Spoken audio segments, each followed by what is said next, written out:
Hello everyone and welcome back to Old Man Stories. I'm aware that many of you use these videos to fall asleep, so before you doze off, I thought it would be a fun idea if each of you could leave a comment letting me know which part of the world you're listening from. Also, give a like and subscribe to the channel if you're enjoying the episodes, okay? Let's get comfortable, relax, and begin.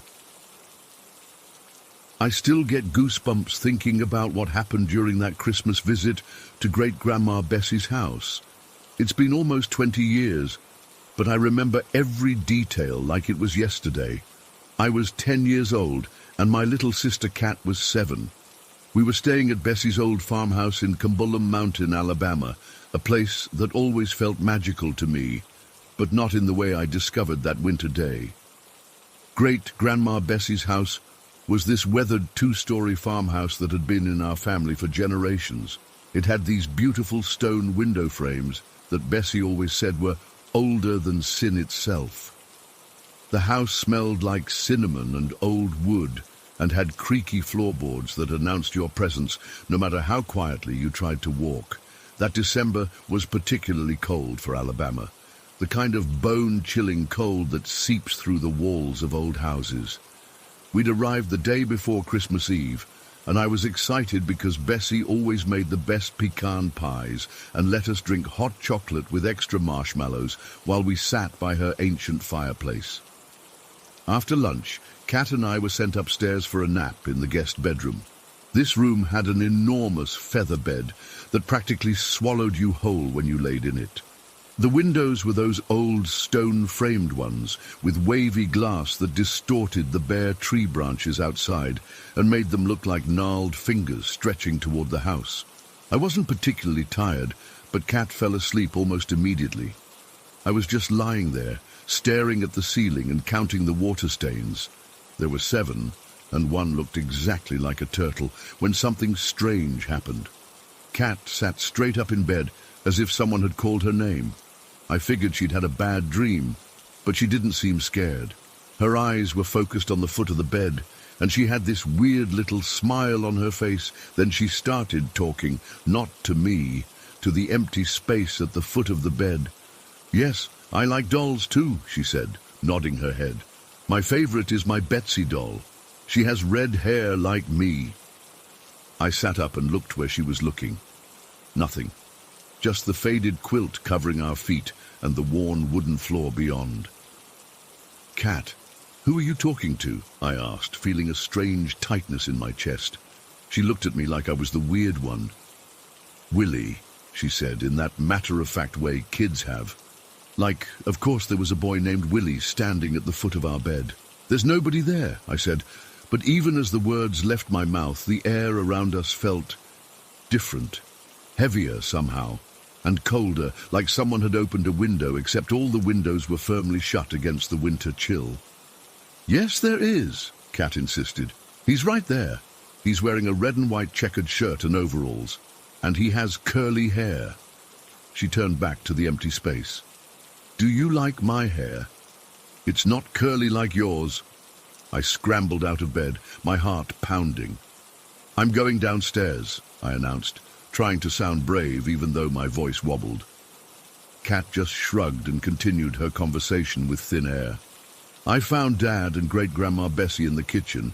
Dad was helping Bessie prepare dinner, peeling potatoes while she rolled out dough for her famous biscuits. Her hands were gnarled with arthritis, but moved with practiced precision. "Shouldn't you be napping?" Dad asked when he saw me. "Kat's talking to someone who isn't there," I blurted out. "She says there's a boy named Willie at the foot of the bed wearing a checkered shirt and overalls." I expected Dad to laugh or tell me Kat was just playing pretend, but he didn't. Instead, he looked at Bessie, whose hands had gone completely still on the dough.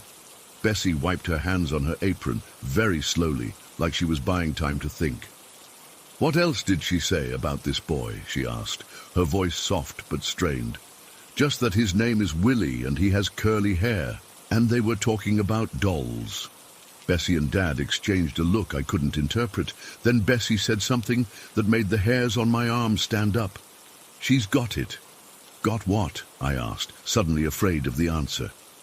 "The sight." Bessie said simply.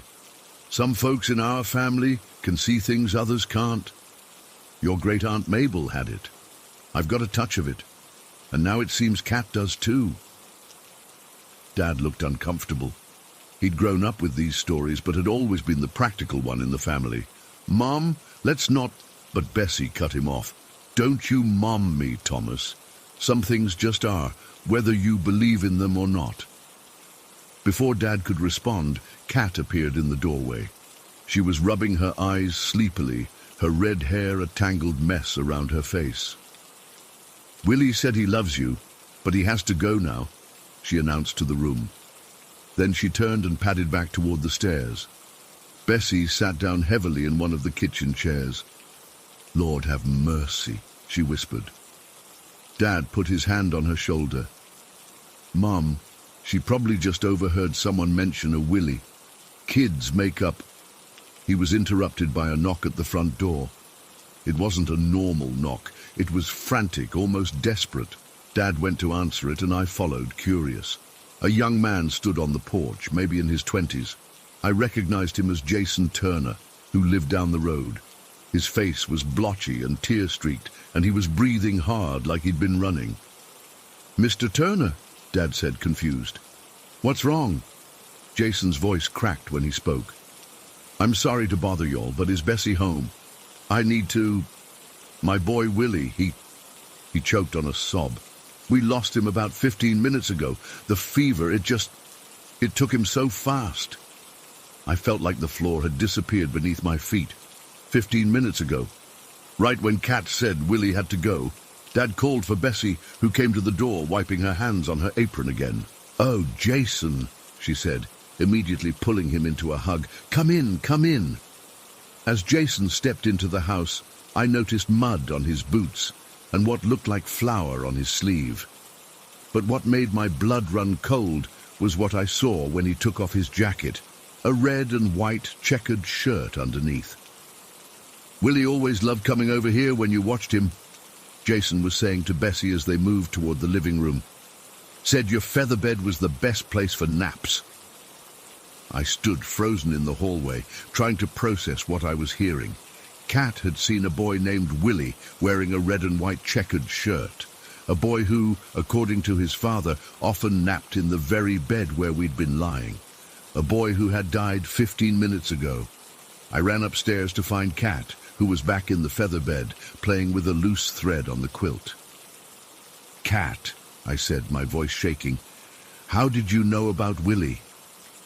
She looked up at me with innocent confusion. He was right here, I told you. But how did you know what he was wearing? How did you know his name? He told me, she said simply. He said he comes here a lot to take naps when he's tired, and he likes to look out the stone window because it makes the trees look funny. The stone window. I glanced at it and felt a chill that had nothing to do with the winter air outside.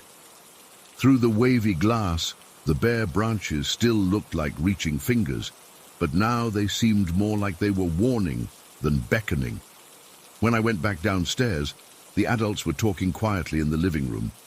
Jason had calmed down somewhat and was holding a cup of tea that Bessie had made him. He'd been sick for 3 days, Jason was saying. Doctor said it was just a bad flu, that we should keep him hydrated and let him rest. But this morning his fever spiked so high. By the time we got him to the hospital, it was too late. His voice broke again. His last words were about wanting to see the stone windows. I didn't know what he meant until I remembered how much he loved those old windows at your place, Bessie. I backed away from the living room, not wanting to intrude on their grief. But as I turned to go back upstairs, I caught a glimpse of Kat standing at the top of the stairs, looking down at me. And for just a second, I thought I saw someone standing beside her, a small figure with curly hair. But when I blinked, there was only Kat. That night, I couldn't sleep. I kept watching Kat, who slept peacefully beside me in the feather bed. How had she seen Willie? How had she known what he was wearing, what he looked like? Around midnight, I heard footsteps in the hallway. Thinking it was Dad checking on us, I pretended to be asleep. But the door never opened. Instead, I heard a child's laughter, faint but distinct, followed by the sound of running feet passing our door and continuing down the hall. I sat up, heart pounding. Kat was still asleep beside me. I slipped out of bed and crept to the door, opening it just a crack to peer into the dark hallway. It was empty, but then I heard it again, laughter coming from downstairs. I stood frozen, debating whether to wake Dad or go investigate myself. Curiosity won out. I tiptoed down the stairs, careful to avoid the steps I knew would creak. The downstairs was dark, except for a faint glow coming from the living room. As I approached, I realized it wasn't a light. It was more like a shimmer in the air, concentrated near the stone-framed window that looked out onto the front yard. And there, silhouetted against the window, was the small figure of a boy. I couldn't move. I couldn't breathe. He was semi-transparent, like fog given human form, but I could clearly see the checkered pattern of his shirt and the curly hair Kat had described. He must have sensed me because he turned. I couldn't make out his face clearly. It was blurry, like looking through water, but I had the distinct impression he was smiling. "Hello?" I whispered, my voice barely audible even to myself. The boy didn't answer. Instead, he turned back to the window and placed his hand against the glass. Then he simply faded, like mist burning away in sunlight, until there was nothing left but the empty room and the stone window with its wavy glass. I ran back upstairs and dove under the covers, trembling. I didn't know what I'd seen, didn't want to know. I just wanted morning to come. When I finally fell asleep, I dreamed of stone windows and children laughing, of curly-haired boys in checkered shirts running through Bessie's house as if they belonged there. I woke to find Kat sitting up in bed, talking again. This time, I didn't ask who she was speaking to. I didn't want to know. At breakfast, I couldn't eat. Every sound made me jump. The clink of spoons against bowls, the creak of chair legs on the old wooden floor. "You look like you've seen a ghost," Dad said, trying to joke. I didn't laugh. Later that day, as we were helping Bessie prepare for Christmas Eve dinner, I worked up the courage to ask her about what had happened. "Great-Grandma Bessie," I said quietly, when Dad was out of the room, "what did you mean when you said Kat has the sight?" Bessie sighed and sat down at the kitchen table, motioning for me to join her. "Some folks are more open to the other side," she said. "They can see things, hear things that most people can't. Kat's one of them. I suspected it for a while now, the way she sometimes stares at empty corners or talks to herself. But why would Willie come here? Why would he talk to Kat?" "Spirits are drawn to those who can see them," Bessie explained. "It's like they're magnets for the other side. And this house, well, it's been here a long time. Seen a lot of living and a lot of dying." "Are there others besides Willie?" Bessie's eyes met mine, and I saw something in them I'd never noticed before. A knowing that went beyond normal understanding. "What did you see last night, child?" I told her about the boy by the stone window. She nodded slowly. "The stone windows are special," she said. "My daddy always said they were thresholds, places where the veil between worlds is thin. Willie loved those windows in life. Seems he still does." That evening, as we sat down to Christmas Eve dinner, a strange calm had settled over the house. Even Dad seemed less skeptical, watching Kat with a mixture of wonder and concern. After dinner, as we gathered in the living room to exchange one gift each, a family tradition on Christmas Eve, Kat suddenly looked up at the ceiling and smiled. "Willie brought friends," she announced. We all froze. Dad cleared his throat. "Kat, honey, maybe we should—" But Kat wasn't listening. She was looking around the room, her eyes tracking movements none of us could see. "They're everywhere," she said, not frightened but amazed. "So many kids. They want to watch us open presents." Before anyone could respond, the lights flickered once, twice. The Christmas tree ornaments swayed slightly, though there was no breeze, and from upstairs came the unmistakable sound of children's laughter. Dad jumped up. What was that? Bessie remained seated, her hands folded calmly in her lap. Just some visitors, Thomas. Nothing to fear. I'm checking it out, Dad said, heading for the stairs. I followed him, torn between terror and fascination. As we climbed the stairs, the sounds grew fainter, as if retreating from our approach. When we reached the second floor, the hallway was empty and silent. But when we returned to the living room, Kat was holding an old-fashioned wooden top that none of us had seen before. Willie gave it to me, she said, spinning it on the coffee table. It was his favorite. Dad looked at Bessie, who shrugged. Let her have it, she said softly. That night, I lay awake again, listening. The house creaked and settled, but there were other sounds too, whispers, giggles, the patter of small feet. I didn't look this time. I didn't need to. I knew they were there, Willie and his friends playing in the halls of Bessie's house, as they'd probably done for years. In the morning, Christmas morning, we found small footprints in the dust of the unused third-floor attic. Dad tried to explain them away as squirrels or raccoons, but they were clearly human, child-sized, and they stopped abruptly in the middle of the room, as if whoever had made them had simply vanished.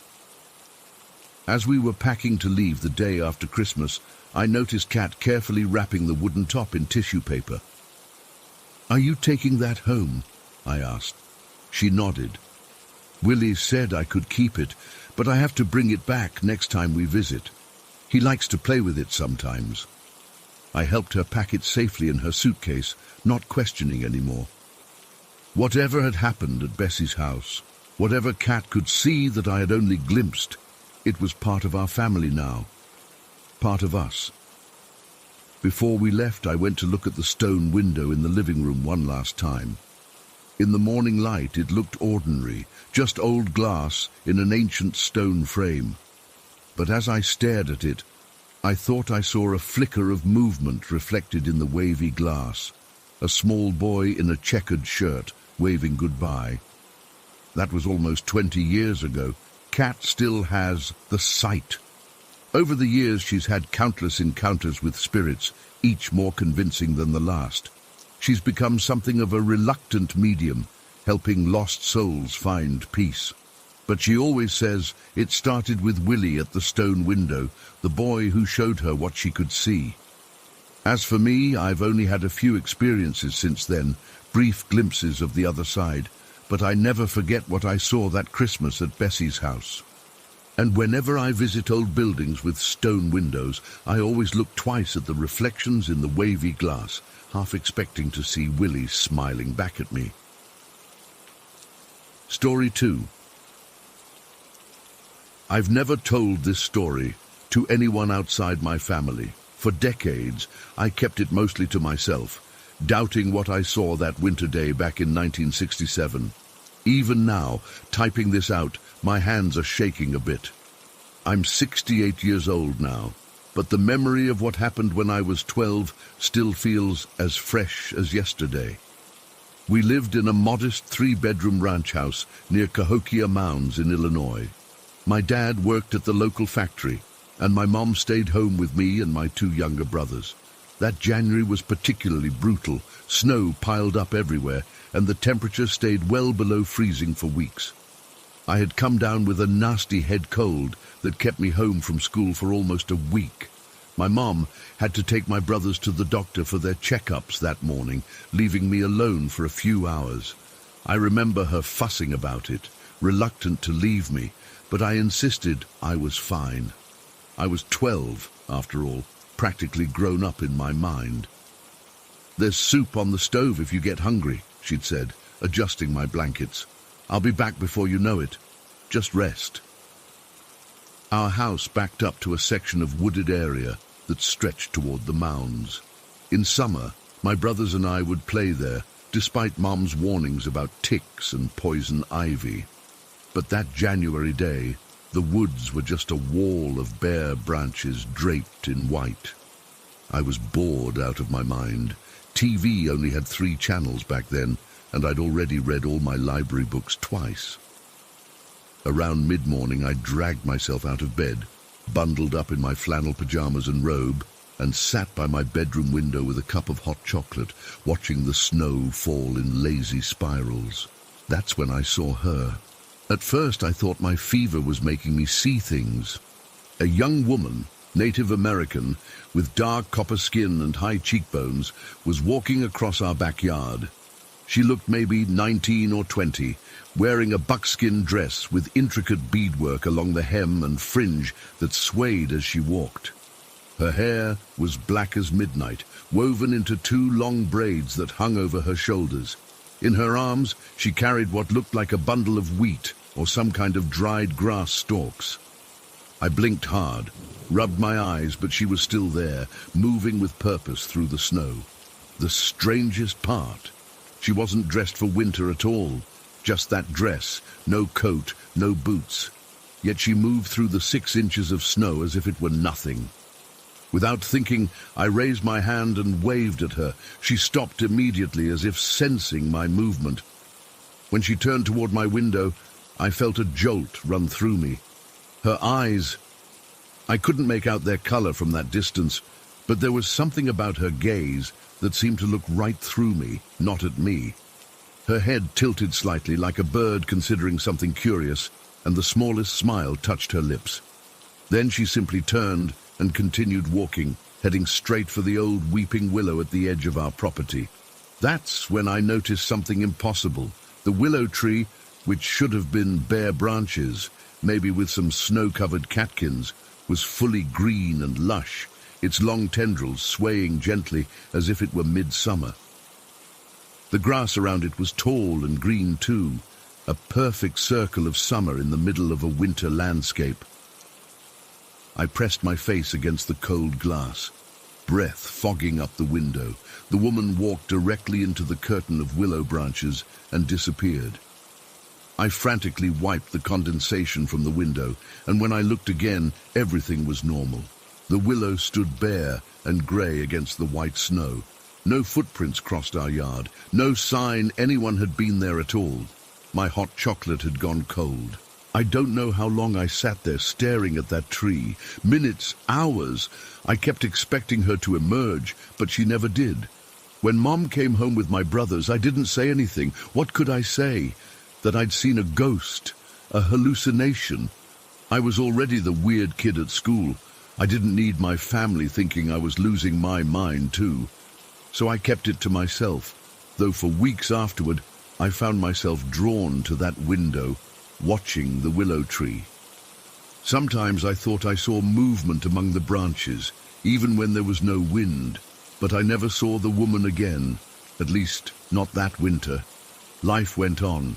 My cold got better, winter turned to spring, and eventually I convinced myself it had been a fever dream.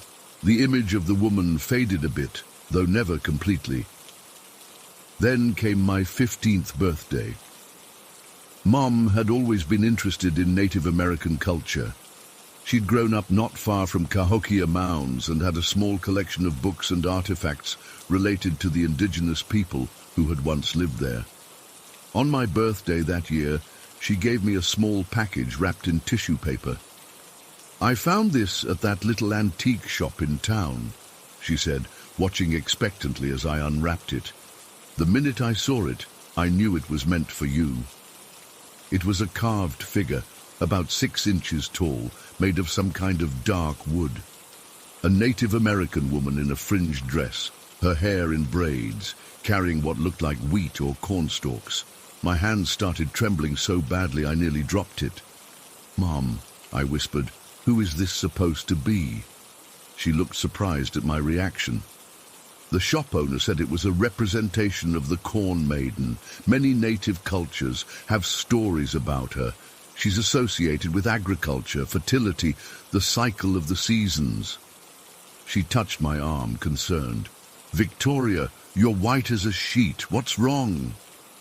The figurine was identical to the woman I'd seen that winter day. The same dress, the same braids, the same bundle in her arms. My throat was so dry I could barely get the words out, but somehow I told her everything. The woman in the snow, the summer willow tree, all of it. I expected her to laugh it off or suggest I'd been sicker than we thought that day. Instead, she got very quiet. Then she asked, "What date was this? Do you remember?" I did. January 17th. I remembered because it was exactly 6 months from my birthday. Mom went to the bookshelf and pulled down one of her books on Cahokia culture. She flipped through it silently for a few minutes, then read aloud, "Midwinter ceremonies were held to ensure the return of spring and successful planting seasons. Some accounts suggest January 17th was particularly significant." She looked up at me, her expression unreadable. "The woman you saw, the corn maiden, she's a spirit associated with the cycle of life and death, planting and harvest." She hesitated.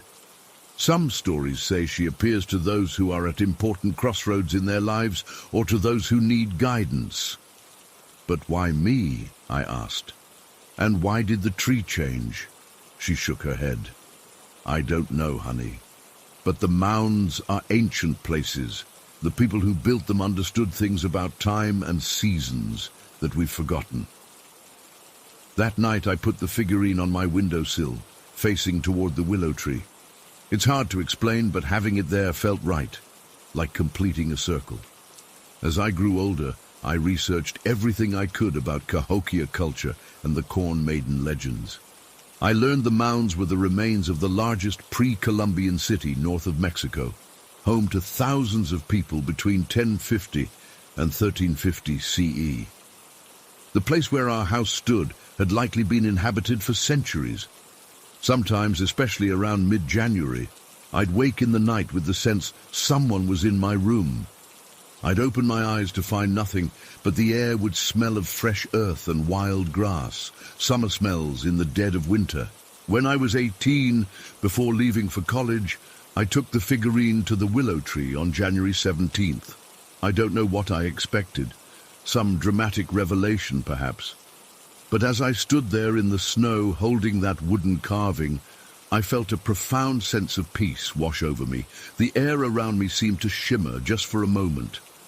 I didn't see her, but I felt a presence, gentle, ancient, watching over me. I went to college, studied anthropology, eventually became an archaeologist specializing in indigenous cultures of the Midwest. Some colleagues thought my fascination with Cahokia was just professional interest. I never told them about the woman in the snow. My mother passed away 10 years ago. As we sorted through her things, I found an old journal where she'd written about local legends. One entry caught my eye, an account from 1923 of a young girl who claimed to have seen a Native American woman walking through her family's farm near the mounds. The girl described the woman disappearing into a tree that turned summer green in the midst of winter. The date of the sighting, January 17th. I still have that wooden figurine. It sits on my desk as I write this. Over the years, the features have seemed to change subtly, the expression a little different each time I look at it closely, the posture shifting as if the wood is still somehow alive. My husband thinks I'm a bit superstitious about it. He doesn't understand why I insist on keeping it nearby, or why I go quiet every January 17th. I've tried to explain, but the experience feels too personal, too sacred somehow to put into words that don't diminish it. The house I grew up in was torn down years ago to make way for an expansion of the park's facilities. But sometimes, when I visit the mounds, I make my way to where that willow tree stood. There's nothing there now but open field, yet on quiet evenings, I swear I can hear the rustle of summer leaves when there's no wind.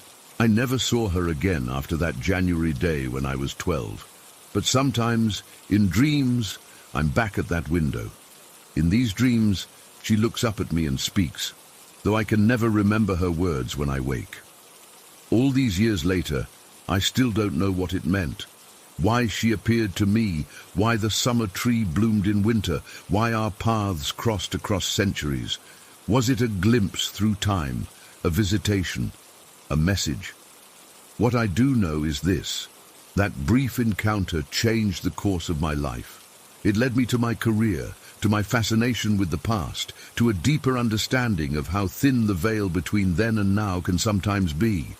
I'm not sure why I'm finally sharing this story after keeping it mostly to myself for so long. Maybe because, at 68, I'm increasingly aware of how stories can be lost if they're not told. Or maybe because last night my 16-year-old granddaughter called me, her voice shaking. "Grandma," she said, "you won't believe what I just saw outside my window. There was this Native American woman walking through our backyard in the snow." I felt a chill run through me as she described the buckskin dress, the braided hair, the bundle of wheat. When she told me the date, January 17th, I wasn't even surprised. Tonight, I'll mail her the wooden figurine that's watched over me all these years.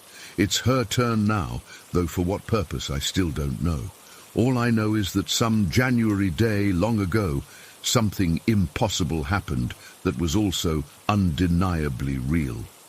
The woman in the snow, the summer tree in winter, they've been with me all my life. A mystery I've carried like that bundle of wheat she held in her arms. A mystery that it seems is not yet finished with my family. Story 3. I've been trying to make sense of what happened to us for over 20 years now. I'm not normally one to share personal experiences online, but after all this time, I still wake up thinking about it sometimes, and I need to get this off my chest. Maybe someone here has experienced something similar or has some kind of explanation. It was 2001, and my husband John and I had been married for just under a year. We'd bought our first home together about 6 months earlier. Nothing fancy, just a simple 3-bedroom ranch-style house built in the 60s in a quiet neighborhood. The previous owners were an elderly couple who had moved to Florida to be closer to their grandkids. Everything about the place seemed normal. I'd experienced something strange once before, back in 1988. I was watching my niece at my old apartment when we heard a loud crash from the kitchen. When we went to check, my ceramic cow butter dish, something I'd made myself in a pottery class, had somehow shattered on the floor. The weird part was that it had been sitting securely on a shelf, nowhere near the edge, and no windows were open. No explanation, just broken pieces all over the floor. My niece and I just looked at each other, completely confused. But what happened in 2001 was on a whole different level. It was a Sunday afternoon in October. I remember because NASCAR was on, and John never missed a race. It was chilly outside, but sunny, one of those perfect fall days. We'd done some yard work in the morning, and were just relaxing on the couch. Lucky, our German Shepherd mix was curled up on his bed in the corner of the living room. Normal Sunday stuff. John was focused on the race, and I was flipping through a magazine but not really reading it. Around 2:30 p.m., I noticed something in my peripheral vision and looked up. What I saw made me freeze. There was an orb, I don't know what else to call it, floating about 6 feet off the ground near our TV.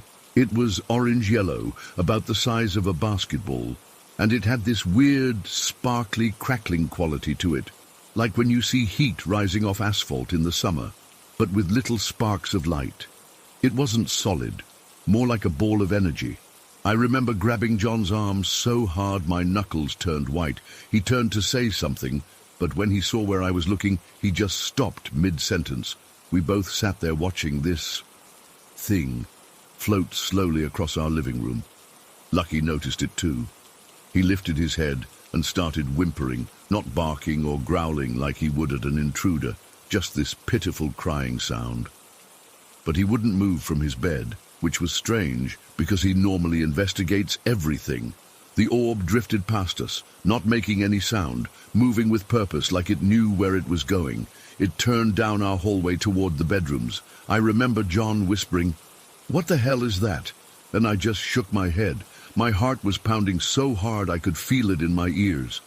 A few seconds later, we heard a loud crash from our spare bedroom. It sounded like something heavy had fallen.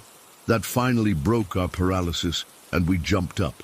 John went first, and I followed right behind him, with Lucky reluctantly trailing us, still whimpering. When we got to the spare bedroom door, John hesitated, then pushed it open. What we saw made absolutely no sense. We had a bookcase in there where we kept all our VHS tapes, and we had a lot of them, 97 to be exact. I know that number because I had them all alphabetized. Yeah, I'm that person. Every single tape had been pulled out of its sleeve and piled face down on the floor, about 3 feet away from the bookcase. The weird part, well, one of the many weird parts, was that the pile was neat, not scattered like they'd fallen. And sitting on top of the pile was one tape, the movie Ghost with Patrick Swayze and Demi Moore. Its empty sleeve was still on the shelf in its correct alphabetical position between Forrest Gump and Groundhog Day. John and I just stood there staring. There was no way those tapes could have just fallen like that. And why would only the sleeves of 96 tapes stay on the shelf while the Ghost sleeve remained in place? It made no sense. Maybe it was an earthquake, John suggested, but his voice was shaky. We both knew it wasn't an earthquake. We'd seen that orb thing. Besides, nothing else in the room was disturbed, not the pictures on the wall, not the little decorative items on top of the bookcase, just the tapes. We spent the rest of the afternoon putting the tapes back in their cases, barely talking, both trying to come up with logical explanations. Gas leak, ball lightning, some elaborate prank. Nothing fit. That night, I couldn't sleep. I kept thinking about that orb and the tapes. When I finally did drift off, I had the most vivid dream. In it, a little girl about 8 years old was standing at the foot of our bed. She had blonde hair in pigtails, bright blue eyes, and was wearing a yellow dress with little flowers on it. She was smiling, but there was something sad about her. "Hi," she said. "I'm Sarah. I used to live here a very long time ago." Then she just disappeared, and I woke up. The first thing I noticed when I woke was the smell of lavender, strong, like someone had broken a whole bottle of lavender essential oil right under my nose. John was still asleep. I checked the time, 3:17 a.m.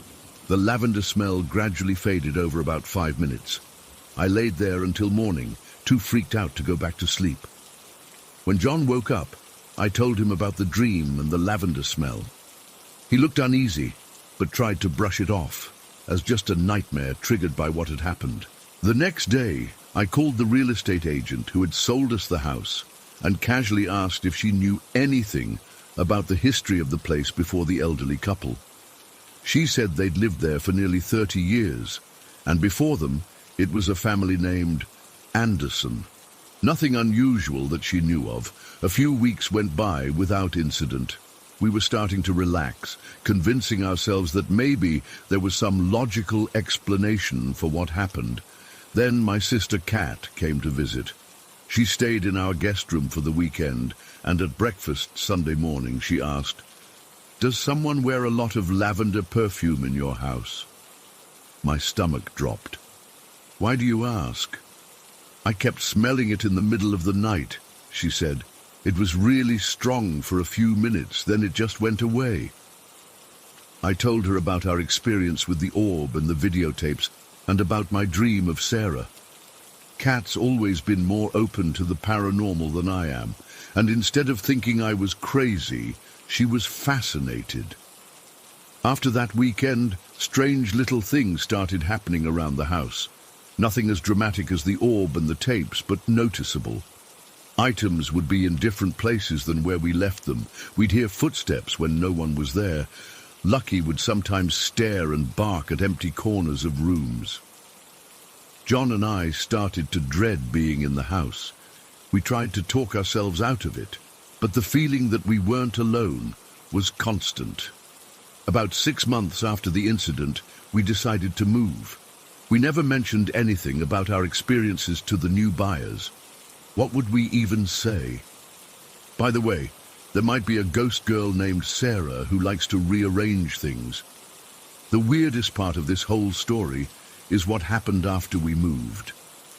My sister Kat and her husband ended up buying our old house from the people we sold it to about 2 years after we left. They got a great deal because those people were also selling in a hurry. Kat has experienced way more paranormal activity than we ever did. Stomping noises in the hallway, banging on the walls, voices when no one's there, objects moving on their own. She's even used a digital voice recorder and captured some EVPs, electronic voice phenomena, that are seriously disturbing.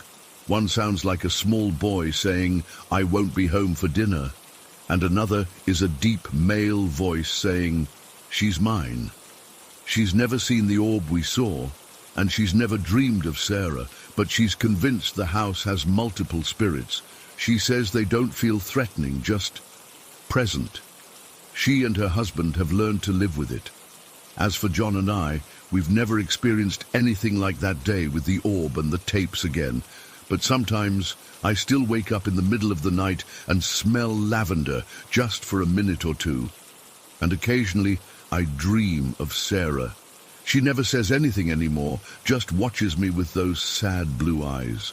I've spent years trying to research our old house, looking for any record of a girl named Sarah who might have lived there a very long time ago. I found nothing concrete. There was a family in the 1970s who had a daughter, but her name was Susan, not Sarah. Before the house was built, the land was just an empty lot for decades. So that's my story. I don't know what that orb was, or how 97 videotapes got arranged in that pile, or who Sarah is. I don't know why the lavender smell follows me, or why Kat experiences so much more activity in that house than we did. Some things just can't be explained, I guess. But I know what I saw that day. I know what John saw. I know what Lucky sensed. And I know it was real. Sometimes I wonder if Sarah was trying to communicate something important to us. Why the movie Ghost? Why pull all those tapes out? Was she trying to tell us something about her past, or maybe about our future? I'll probably never know, but I can't stop thinking about it even after all these years. That orange-yellow orb and that neat pile of videotapes with Ghost on top, it changed how I see the world. There are things happening around us that we don't understand, things that don't fit into our neat, logical explanations of how reality works. And sometimes they float right through your living room on a perfectly normal Sunday afternoon. Story 4. I still don't know what happened that night. I've tried to rationalize it 1,000 times, but nothing makes sense. I'm writing this down, hoping someone has experienced something similar, because I'm at my wit's end. I live in Riverside, in a 2-story house that's about 80 years old. It's nothing special, just a normal house with normal creaks and normal sounds. I've lived here for almost 6 years and never experienced anything unusual until 3 weeks ago. It was a Tuesday night. I remember because I had just gotten back from poker at my buddy's place. My girlfriend was visiting her parents for the week, so it was just me and my 2 dogs. Rex, a German Shepherd, and Molly, a lab mix. They're good dogs, protective but not the type to bark at nothing. I got home around 11:30 p.m., let the dogs out back for a quick bathroom break, then settled in with a beer to watch some YouTube videos before bed. The dogs were upstairs in the spare bedroom where they sometimes like to sleep. Everything was completely normal. Around 12:15 a.m., while scrolling through my phone, I heard it. Clear as day, someone said, "Hey," from somewhere in the house. It wasn't muffled or distant. It sounded like someone was standing maybe 15 feet away from me. A man's voice, casual, like someone greeting a friend. I froze. My heart immediately started pounding. I live in a decent neighborhood, but break-ins happen. My first thought was someone had been hiding in my house while I was at poker night, waiting for me to go to sleep. Before I could even get up, I heard the dogs upstairs. They went absolutely ballistic, barking, whining, making this awful crying sound I'd never heard before. I could hear their nails scratching frantically at what sounded like the door to the small office storage room upstairs. I keep my shotgun in a gun safe in my bedroom. I ran up there, punched in the code with shaking fingers, and loaded it. I'm not some gun nut, but I've owned it for home protection since college. Never thought I'd actually need to use it. The dogs were still freaking out, clawing at the office door, whimpering in this way that made my skin crawl. Rex, who's usually fearless, was making this high-pitched whine I'd never heard before. Molly kept running between me and the door, her fur standing up. I yelled out, "I have a gun! Whoever's in here needs to leave right now!" My voice cracked when I said it.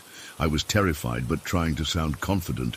The dogs wouldn't stop. They were fixated on that office door. I steeled myself, stepped forward, and threw the door open in one quick motion, immediately pointing the shotgun into the room. I flipped on the light switch with my elbow. The room was empty. It's a small space, maybe 8 by 10 feet. Just a desk, some storage boxes, and a window that was closed and locked from the inside. Nowhere for anyone to hide. I checked the closet. Behind the desk, even looked under the small area beneath the desk, where someone could theoretically squeeze. Nothing. "I know someone's in here," I shouted, sounding braver than I felt. "I'm armed and I've called the police." I hadn't actually called them yet, but I figured that might scare off whoever it was. The dogs were still losing their minds. Rex was showing his teeth, something he rarely does, and Molly kept pushing against my legs like she was trying to get me to move back. I backed out of the room slowly, dogs still going crazy. I closed the door and waited in the hallway, shotgun ready, straining to hear any movement. After maybe 15 seconds, I heard what sounded like a footstep from inside the room. Just one. The hair on my arms stood up. The dogs heard it too. Rex lunged at the door again, barking ferociously. That's when I lost it. I flung the door open again, flipped on the light, and shouted, "This is your last warning. Get out now or I'm shooting." Empty. The fucking room was still completely empty. The dogs pushed past me, rushing into the room, sniffing frantically around the corners, by the window, under the desk. Rex kept jumping up at the wall, barking, while Molly circled the room, whimpering. I checked the window again, locked from the inside. The only other exit was the door I came through. There was literally nowhere for anyone to hide or escape. At this point, I was questioning my sanity. Had I imagined the voice? Maybe it came from outside, but how would the dogs react like that to an outside voice, especially upstairs? I unloaded the shotgun. I know, probably stupid if there was an intruder, but I was starting to doubt myself and didn't want to accidentally shoot something, and tried to calm down. The dogs wouldn't leave the room, still sniffing and whining, though less frantically now. Finally, I coaxed them out and closed the door. I did a thorough check of every room in the house, closets, under beds, behind furniture. I checked all windows and doors. Everything was locked from the inside. No signs of forced entry, nothing missing or out of place. I went downstairs, dogs following close behind me, and tried to relax on the couch. I turned on the TV to distract myself, keeping the volume low. The dogs wouldn't settle. They kept pacing, looking up at the ceiling, then back at me. Rex stationed himself next to me on the couch, which he never does. Molly sat at my feet, but kept turning to look behind us. About 20 minutes later, as I was starting to convince myself it was just my imagination, I heard it again. A different voice, a bit deeper, saying just one word. "Okay." It came from the kitchen, clear as a bell, casual, like someone agreeing to something. The dogs exploded. Rex jumped off the couch and ran toward the kitchen, barking like he was going to tear someone apart. Molly positioned herself between me and the kitchen doorway, her hackles raised, growling low in her throat. I stood up, heart pounding so hard I could feel it in my ears. I didn't grab the shotgun this time. It was still upstairs, unloaded. I just stood there, frozen, as Rex barked toward the empty kitchen. I finally gathered my courage and walked into the kitchen, empty, nothing out of place. No one could have entered or left without me seeing them from where I was sitting in the living room. That was it. Nothing else happened that night, no more voices. But the dogs wouldn't calm down for hours. They kept pacing, whining, checking windows and doors. Rex refused to go upstairs again. Molly wouldn't let me out of her sight, even following me to the bathroom.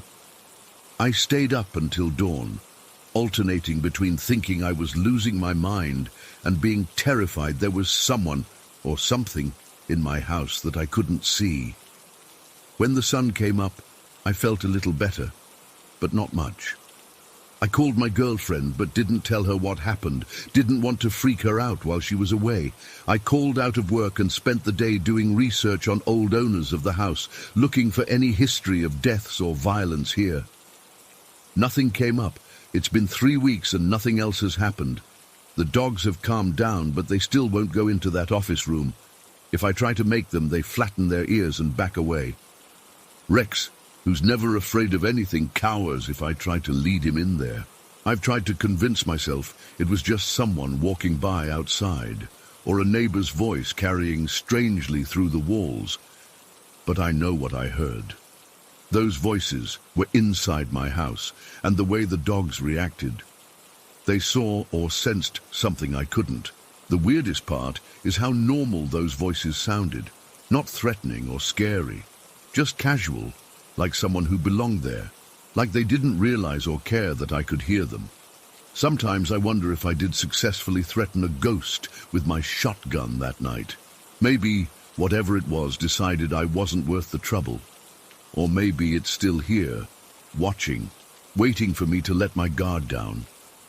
I've thought about moving, but that feels like an overreaction. And honestly, what if whatever it is follows me? I've installed more security cameras, but deep down, I know they won't catch whatever was in my house that night. I still sleep with my bedroom door locked and check that office room every day when I get home. The dogs still won't go near it. Sometimes, when I'm alone in the house, I feel like I'm being watched. Not in a threatening way, more like someone is just curious about me. I don't know what was in my house that night. I don't know if it's still here. All I know is that something was there, something that shouldn't have been, something that my dogs could sense but I couldn't see. And sometimes late at night, I find myself straining to hear that casual "hey" again, just so I'd know I'm not crazy. But part of me hopes I never hear it again. Story 5. I never believed in the paranormal until I bought that house in Oakwood. It was a charming old Victorian-style place with creaky floorboards and those beautiful original wood details you just can't find in newer homes. My husband Mark and I fell in love with it instantly, despite the real estate agent's nervous energy when showing us around. The price was surprisingly affordable for the neighborhood, which should have been our first clue something wasn't right. We moved in last October with our 3 cats, Havoc, Mo, and Dot. The first few weeks were normal, just the usual unpacking chaos and figuring out which light switch controlled what. I remember joking to Mark about how the previous owners must have been in a hurry to leave, since they didn't even patch the walls where their pictures had hung. It started with small things I could easily rationalize away. The feeling of someone watching me while I cooked dinner. The occasional cold spot in the hallway that our heating system couldn't seem to fix. I'd be washing dishes and suddenly feel like someone was standing right behind me. But when I turned around, the kitchen would be empty. I didn't mention it to Mark at first. He was stressed about his new job, and I didn't want to add to that with what were probably just new house jitters. About a month after moving in, I woke up at 3:17 a.m. to the sound of footsteps overhead. Our bedroom is on the 2nd floor, and there's nothing above us except the attic. Mark was sound asleep beside me, and the cats were all accounted for. Havoc was stretched out on my pillow as usual, Mo was at the foot of the bed, and Dot was curled up on the window seat. The footsteps continued for about 2 minutes, slow, deliberate steps that creaked the floorboards like someone pacing back and forth. I nudged Mark awake, and as soon as he stirred, the noise stopped. He didn't hear anything and told me it was probably just the house settling. I almost believed him, but then it happened again the next night, and the night after that, always at 3:17 a.m. always the same slow, methodical footsteps. Mark finally heard it too and went to check the attic with a baseball bat, but there was nothing there. Just our stored boxes and holiday decorations covered in a thin layer of undisturbed dust.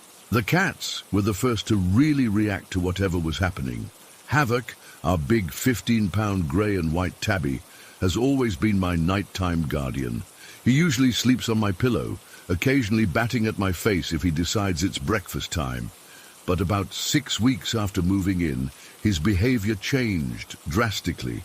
Instead of curling up to sleep, he started positioning himself above my head in a crouched stance, eyes wide open, staring intently at the bedroom doorway all night. I noticed it when I got up to use the bathroom and found him still in the same alert position when I returned. His tail would twitch nervously, and sometimes he'd emit this low, rumbling growl that I'd never heard from him before. When I tried to move him or pet him to calm him down, he'd dig his claws into the pillow, or worse, into my scalp, as if desperately trying to keep me in place. Mo's behavior change was even more dramatic. He's a rescue cat, about 7 years old, orange with white paws. When we first got him, he was terrified of women. The shelter told us his previous owner was a woman who had abused him, and it took months before he would even let me pet him. He was always Mark's cat, following him around and hiding when Mark wasn't home. But suddenly, Mo wouldn't leave my side. He followed me from room to room, meowing loudly if I closed a door between us. If I sat down, he'd jump in my lap immediately. If I was cooking, he'd perch on the counter next to me, something he'd never done before. The most unsettling part was how he'd stare at empty corners of rooms, his eyes tracking something I couldn't see. Then there was Dot, our youngest cat, just 2 years old and normally the most playful and independent of the three. She started demanding physical contact constantly. She'd climb onto my shoulders like a parrot and drape herself around my neck like a living scarf. If I took her off, she'd immediately climb back up or position herself against my legs, always keeping her body touching mine somewhere. And the whole time, she'd stare vigilantly around the room, her little head swiveling to track unseen movements. The incident that really confirmed something was wrong happened about 3 months after we moved in. I was carrying a teapot of boiling water from the stove to the sink. It was a Sunday morning, and Mark was supposedly still in bed. As I crossed the kitchen, I felt a sharp tug on my sleeve, hard enough that I nearly dropped the pot of scalding water. I whirled around, angry because I assumed it was Mark fooling around. "What the hell? You could have burned me," I snapped, but there was nobody there. The kitchen was completely empty, except for my cats. All 3 of them were sitting in a row at the kitchen entrance, their eyes fixed not on me, but on the empty space right beside me, where someone should have been standing.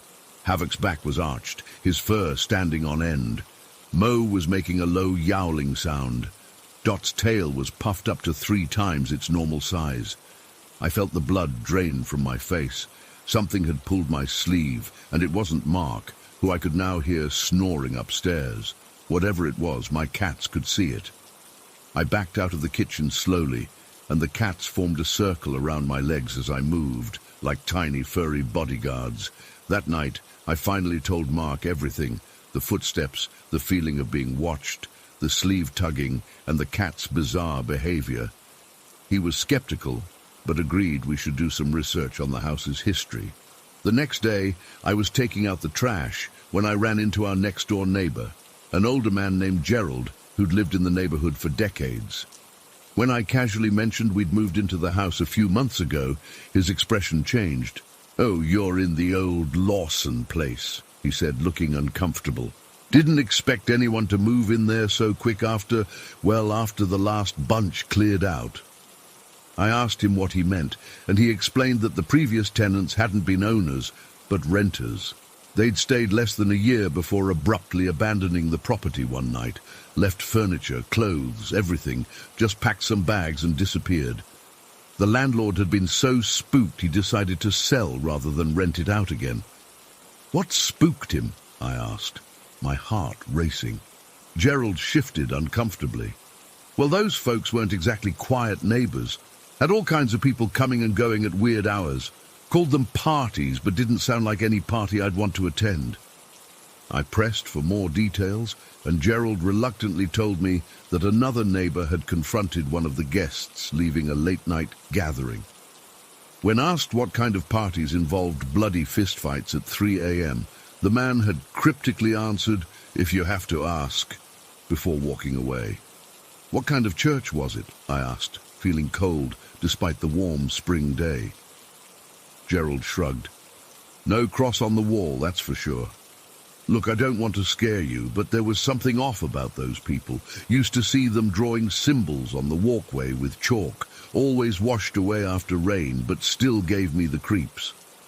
I thanked Gerald and went back inside, where I found all 3 cats sitting at the front window, watching me. Their behavior was making more sense now.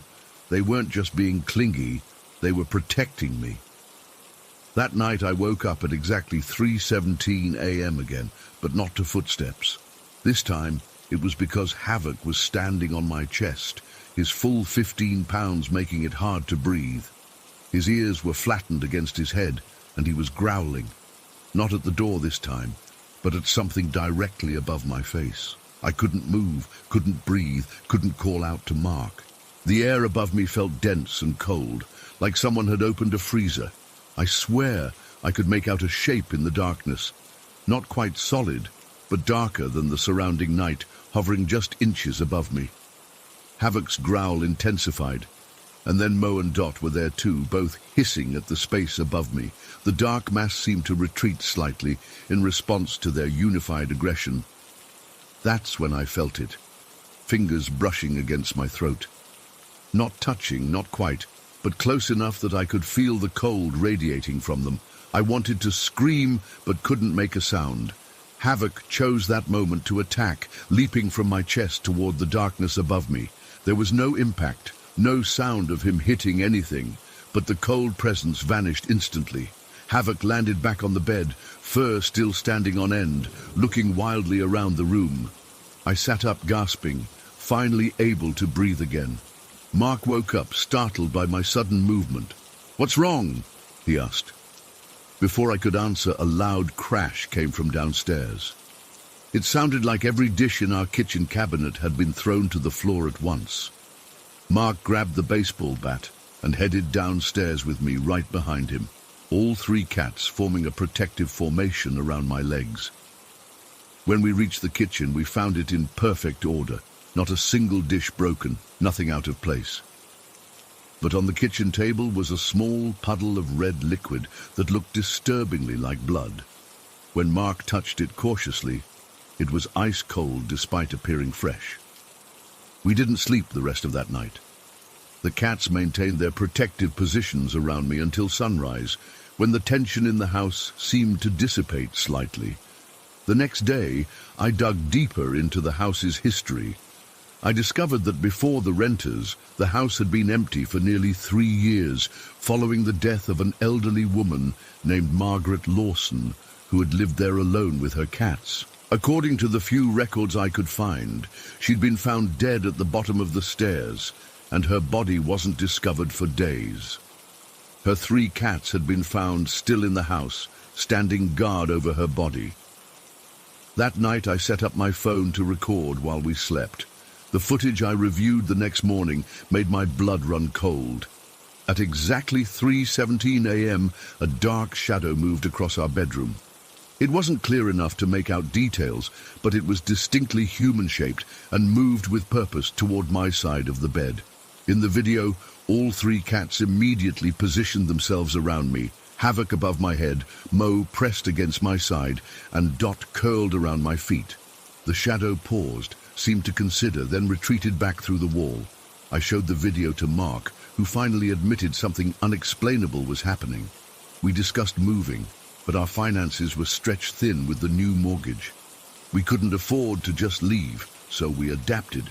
We started keeping lights on at night. We put bells on all the doors. Mark even drew protective symbols he found online around our bed. Not that I believed they would work, but it made us feel like we were doing something. But the cats were our real protection. They never relaxed their guard. Whenever the cold spots appeared or the feeling of being watched intensified, they would form their protective circle around me. Havoc still stood guard over my head at night.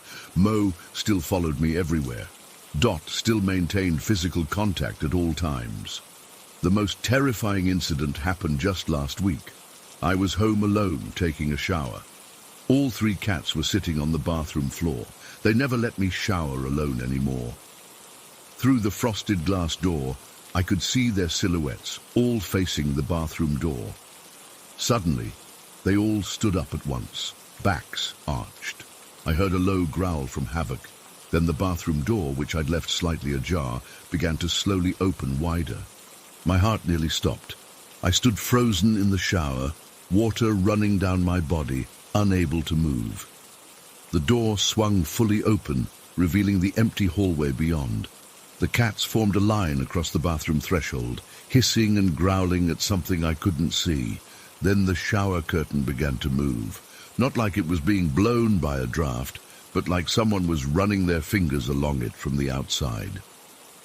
I could see the impression of what looked like a hand pressing against the plastic, sliding slowly upward from the bottom toward where I stood. Just as the invisible hand reached shoulder height, Havoc let out a screech unlike anything I'd ever heard and launched himself at the shower curtain. His claws shredded through the plastic as he attacked whatever was there. Mo and Dot joined the fray, all 3 cats fighting furiously against an invisible enemy. The bathroom suddenly went ice cold. The mirror over the sink frosted over in seconds. My wet skin broke out in goosebumps as the water from the showerhead turned to ice crystals. Then, as suddenly as it began, it stopped. The temperature returned to normal, the cats relaxed their postures, and I was left standing in a torn shower curtain, shaking with fear and cold. I grabbed a towel and ran to our bedroom, the cats racing ahead of me. I locked the door and called Mark, begging him to come home early. He found me still huddled on the bed, surrounded by all 3 cats hours later. We're looking for a new place now, but the housing market is tough. Until we can move, the cats remain my constant protectors. They sleep in shifts, one always awake and on guard. They form a barrier between me and the unseen presence that shares our home. Last night, I heard Havoc growling at 3:17 a.m. and opened my eyes to see him standing on my chest, staring down something at the foot of the bed. Mo and Dot were also awake and alert, flanking me on either side. Through the darkness, I could just barely make out a figure, tall and thin, its edges blurry and shifting like smoke. It stood perfectly still, watching me. We stared at each other for what felt like eternity, this thing and I, separated only by the protective line of my cats. Then it raised what might have been a hand and pointed directly at me before fading back into the darkness. I don't know what would happen if the cats weren't here. I don't know what this thing wants from me, or why it seems so focused on me rather than Mark. All I know is that every night at 3:17 a.m. it comes for me, and every night 3 cats stand between us. I never believed in guardian angels before, but now I think they might just have paws.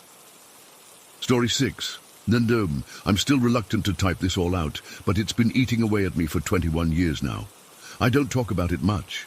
My sisters and I have this unspoken agreement. We acknowledge it happened, but we don't discuss the details. I think we're all afraid that talking about it might somehow invite it back into our lives. I was 7 years old when everything fell apart. We lived in this old farmhouse outside Millridge, California, a town so small it barely registered on maps. Our property sat isolated at the end of a long dirt road surrounded by empty fields that stretched for acres. The closest neighbors were about a mile away, which never bothered me until that night. Dad's heart attack came without warning. One minute he was fine, arguing with Mom about bills. The next, he was on the kitchen floor. I remember the ambulance taking forever to reach us. By the time they got him to the hospital, he was already in a coma. The doctors weren't optimistic. Mom was a wreck. Dad was everything to our family, the sole provider for her and 6 daughters. I was the second oldest. My older sister Emma was just 9, and the youngest, Macy, was only 3. With Dad gone, we had no income and mounting medical bills. We were drowning. That's when Maxwell entered our lives. I don't know where Mom found him, maybe through someone at the hospital or church. He called himself a spiritual guide or something similar. Looking back, he was clearly taking advantage of Mom's desperation, but she was willing to try anything to save Dad. Maxwell was tall and gaunt with this weird, patchy beard. He'd come to our house wearing these loose clothes that always smelled like incense. I hated being in the same room as him. There was something off about the way he'd look at us kids. Not in a creepy way exactly, but like he was measuring us for something. After his 3rd visit, he told Mom our family was cursed. He said the land we lived on had negative energy that was feeding on Dad's life force. Even at 7, I knew that sounded like garbage, but Mom latched onto it like a lifeline. Maxwell started performing these cleansing rituals around our property, placing weird bundles of herbs and twigs at the corners of our land. He'd burn these smelly candles and mutter things under his breath. Mom paid him with money we couldn't afford to spare. She'd hide in the bathroom afterward and cry, thinking we couldn't hear her. The night everything happened was about 2 weeks after Dad went into the hospital. It was late October and unusually cold for Central California. Maxwell had been there earlier that day, placing more of his bizarre trinkets around the property.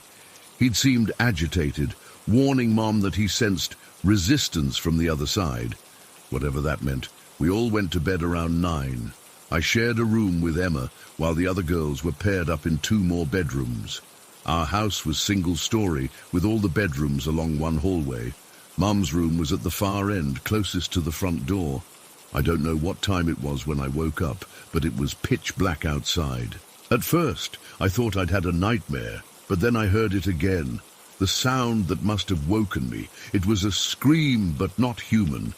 It sounded like an animal being slaughtered, this high-pitched, desperate cry that seemed to vibrate through the walls. Emma was already sitting up in her bed. "Did you hear that?" she whispered. Before I could answer, we heard it again, louder this time. It sounded closer to the house, like whatever was making that noise was right outside our window. Then another one joined in, and another, until it sounded like a chorus of animals screaming in agony.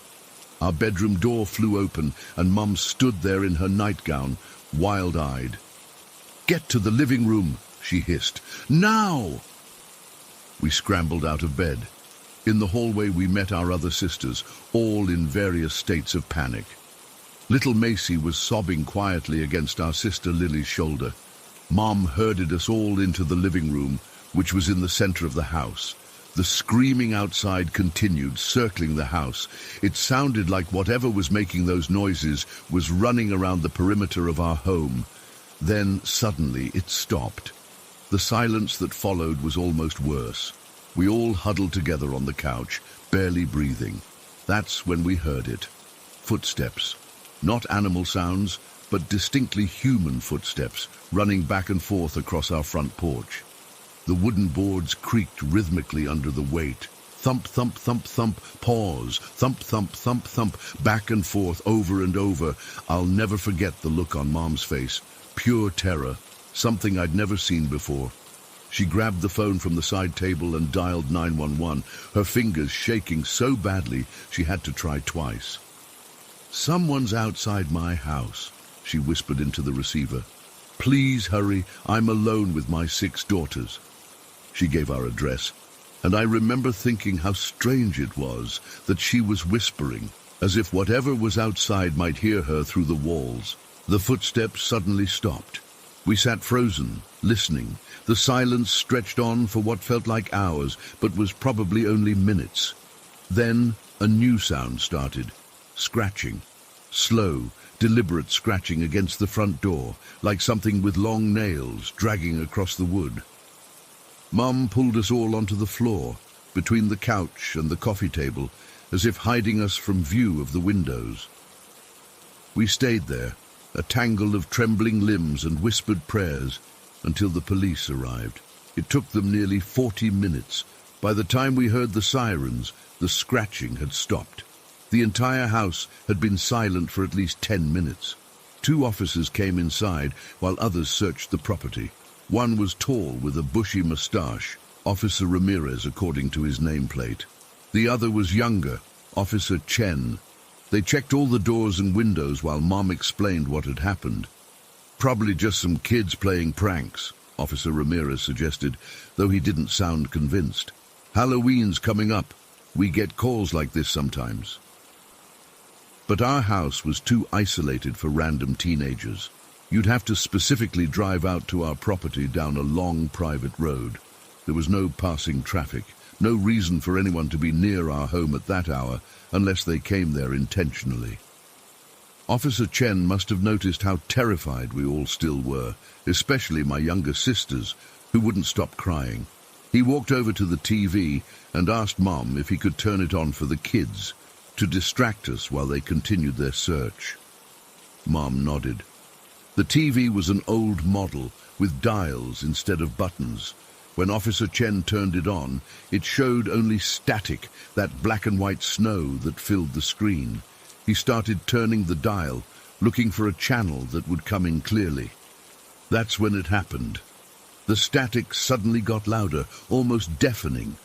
Officer Chen quickly turned down the volume, looking confused. The snowy pattern on the screen began to shift, not randomly like normal static, but purposefully, as if something was moving within it. And then I saw it. We all saw it. Emerging from the static was a face, or something like a face. It had dark hollows where eyes should be and what looked like horns or antlers rising from its head. It wasn't clear, more like a shadow moving through the snow, but it was unmistakably looking out at us from inside the TV. It lasted only seconds. Officer Chen swore and quickly turned off the set. He looked pale. "Damn old TVs," he muttered. But I saw him exchange a look with Officer Ramirez. Mom had seen it too. She pulled us even closer to her, if that was possible. The officers finished their search but found nothing. No footprints outside, no scratch marks on the door, nothing that would explain the sounds we'd heard. They promised to patrol the area more frequently for the next few nights and left us with a card to call if anything else happened. After they left, none of us could bear to go back to our beds. We stayed in the living room. Mom and all 6 of us girls piled onto the pull-out couch and the floor around it. Mom kept the lights on. Nobody mentioned what we'd seen on the TV. For a week after that night, we all slept in the living room together. Mom called Maxwell to tell him what had happened, but he never called back. When she eventually drove to his address in town, she discovered he'd moved out overnight. The landlord said he'd paid cash and left no forwarding address. Dad never woke up from his coma. He died 3 weeks after that night. We moved away from that house as soon as Mum could arrange it, squeezed into a small apartment in town. She got a job at the local diner, and we learned to get by with less. I'm 28 now, with a family of my own. I live in a different state and rarely go back to Millridge. I've experienced scary things since then, break-ins, car accidents, even a hurricane once. But nothing has ever filled me with the primal terror I felt that night. My sisters and I have all dealt with it differently. Emma refuses to have a TV in her house. Lily went through a phase in college where she researched paranormal phenomena, looking for explanations. Macy claims she doesn't remember it at all, though I don't believe her. I've tried to rationalize it over the years. Maybe it was just grief and stress playing tricks on our minds. Maybe Maxwell had been setting us up somehow, planning to scam more money from Mom by creating a frightening situation he could solve. Maybe it really was just local kids pulling a cruel prank. But I can't explain the face in the static. Sometimes when I close my eyes, I can still see it forming in the snow, those dark hollows staring directly at me. Even writing this now, my hands are shaking. What bothers me most is the timing. Dad's heart attack, Maxwell's appearance, and then those events that night. like they were connected somehow. I've always wondered if Maxwell knew more than he let on, if he sensed something about our property or our family and fled when it manifested. I've never told my husband the full story. I'm not sure he'd believe me. Sometimes I barely believe it myself. But I know what I heard that night. Those animal screams, those running footsteps, and I know what I saw in that static. We all saw it. It was real. I don't know what it was or what it wanted. I don't know if it was connected to the land, to Maxwell's rituals, or to something else entirely. All I know is that for one night something impossible broke through into our world.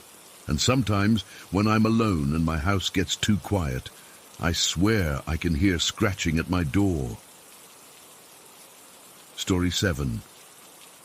I still get a sick feeling in my stomach when I think about that night at Derek's house. I was 15, and it was supposed to be just another Friday night sleepover. Nothing special.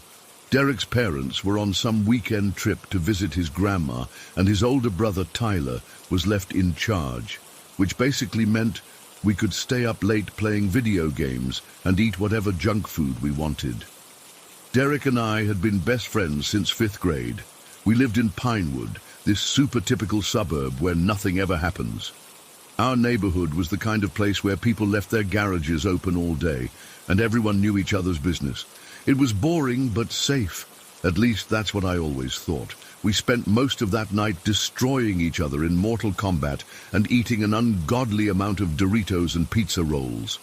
Tyler mostly stayed in his room doing whatever 18-year-olds do, only coming out to microwave something or grab drinks from the fridge.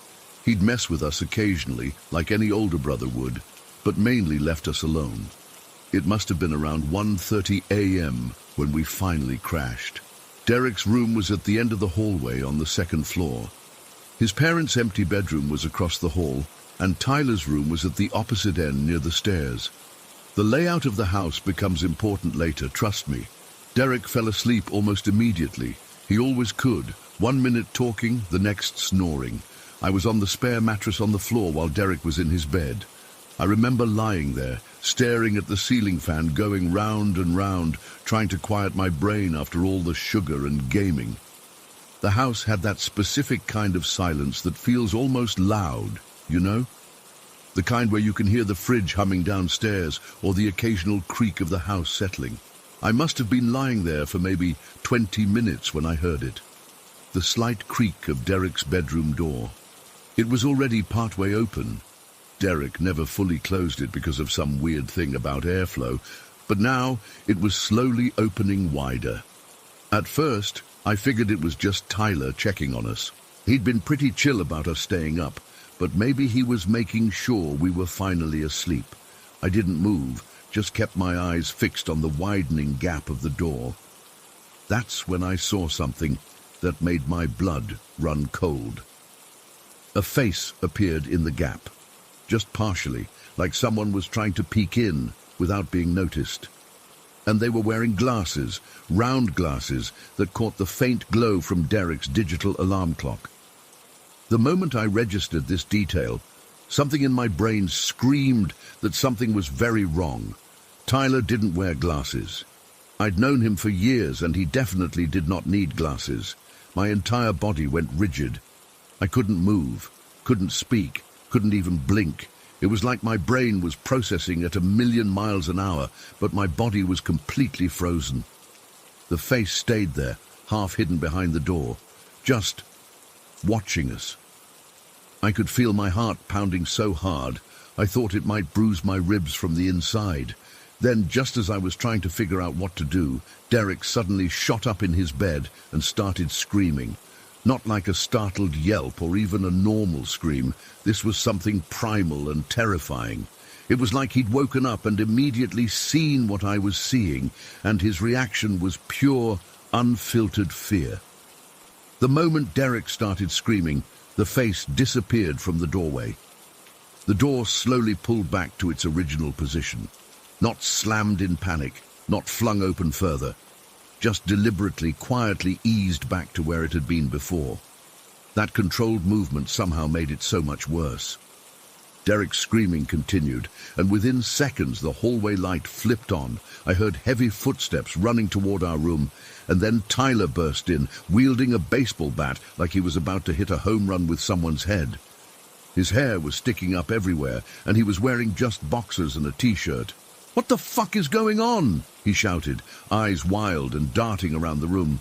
Derek was still in full panic mode, now pointing at the door and trying to form words between gasps. I finally found my voice, and it came out higher pitched than I expected. Someone was looking in at us. There was someone at the door. Tyler's expression changed instantly from annoyed older brother to genuinely alarmed. "What? What do you mean, someone? Like who?" "I don't know," I said, now fully sitting up. "They had glasses. They were just staring in at us." "I woke up and someone was watching us," Derek shouted, now hugging his knees to his chest. Tyler immediately turned and ran back into the hallway.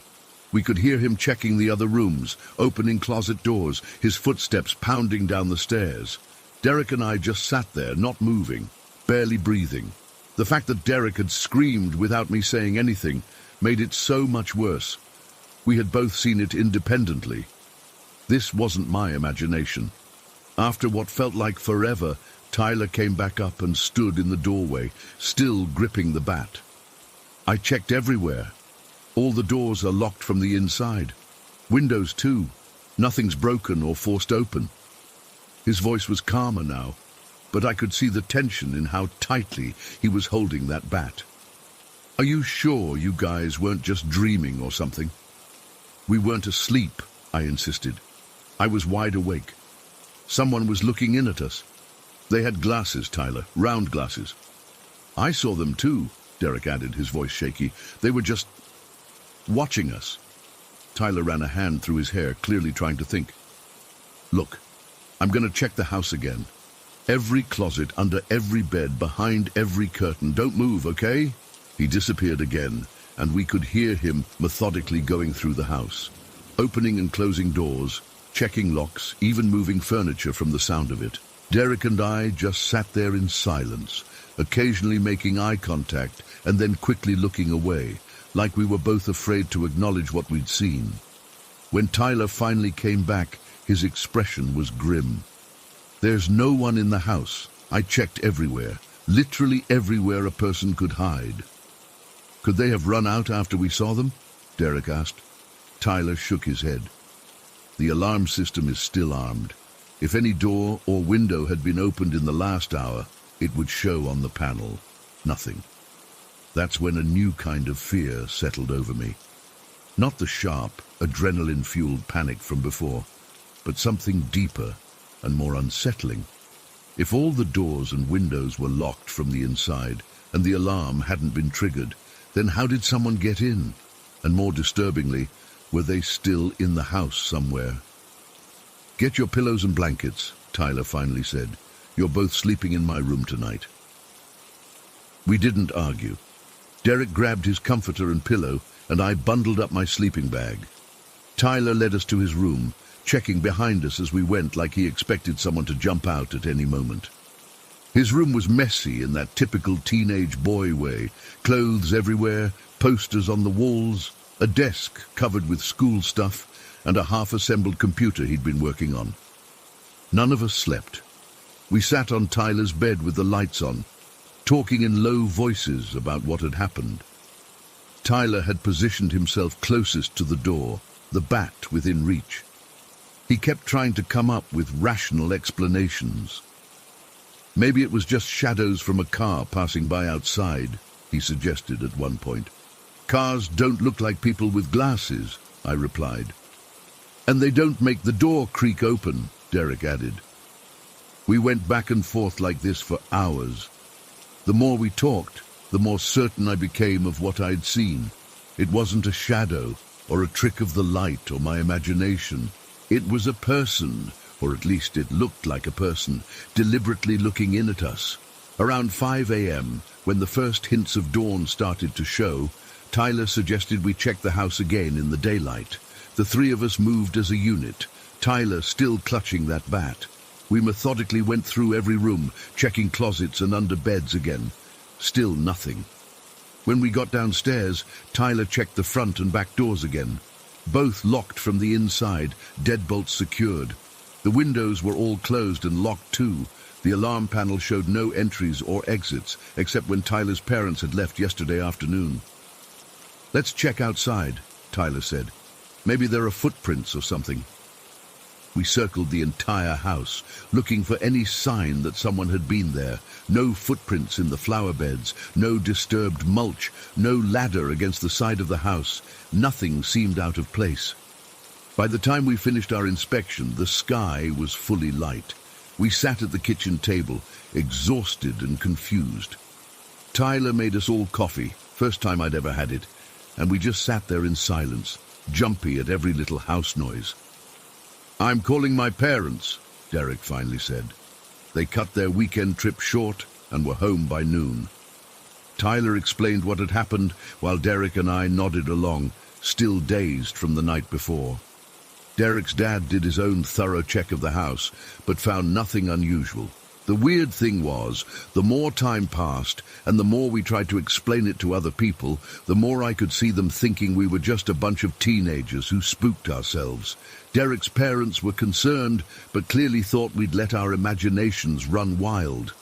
Even Tyler eventually started suggesting maybe it was just a weird shared hallucination or something. But Derek and I know what we saw. Someone was in that house with us that night. Someone who shouldn't have been there, who had no way to get in and no way to get out. The image of those glasses, reflecting the dim light from the alarm clock, is burned into my memory. I slept over at Derek's house many times after that, but never again in his room. We'd always camp out in the living room, with all the lights on. Sometimes I'd catch Derek staring at his bedroom door with this distant look in his eyes, and I knew he was thinking about it too. The strangest part. A few weeks later, Derek's mum was going through some old family photos and called us over to look at something. It was a picture of Derek's grandfather as a young man standing in front of the very house we were in. He was thin, with a serious expression, and wore round wire-rimmed glasses. The same grandfather who had built the house decades ago. The same grandfather who had died in that house years before Derek was born. The same grandfather whose funeral Derek's parents had gone to visit that weekend. I don't know what was in Derek's house that night. I don't know how they got in or where they went. But sometimes, when I'm trying to fall asleep, I still imagine a face with round glasses, slowly pushing open my door, just watching me in the darkness. Story 8. I've never shared this with anyone outside my family, mostly because I know how it sounds. But I need to get this off my chest, and maybe someone here has experienced something similar. I grew up in a small town called Ravenwood. Nothing special about it, just your typical middle-of-nowhere place with more trees than people. We lived in an old 2-story house at the edge of town. My bedroom was upstairs, at the end of the hallway, across from my parents' room. I was always a difficult sleeper, according to my mom. Even as a little kid, I'd wake up multiple times during the night. But around when I turned 11, things changed. It wasn't just normal sleep problems anymore.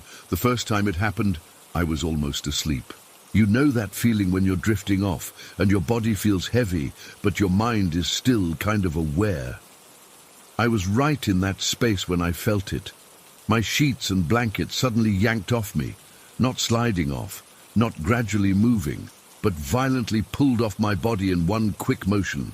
I sat up immediately, heart beating so hard I could hear it in my ears. My room was dark, except for the small nightlight by my door. I scanned every corner, but there was nothing there. My blanket was crumpled at the foot of my bed. I wanted to scream for my parents, but I couldn't make a sound. It was like my voice was frozen in my throat. I just sat there, pressed against my headboard, knees pulled to my chest, watching the shadows. I stayed that way until sunrise, afraid to even blink. When morning came, I told my parents what happened. Dad laughed it off.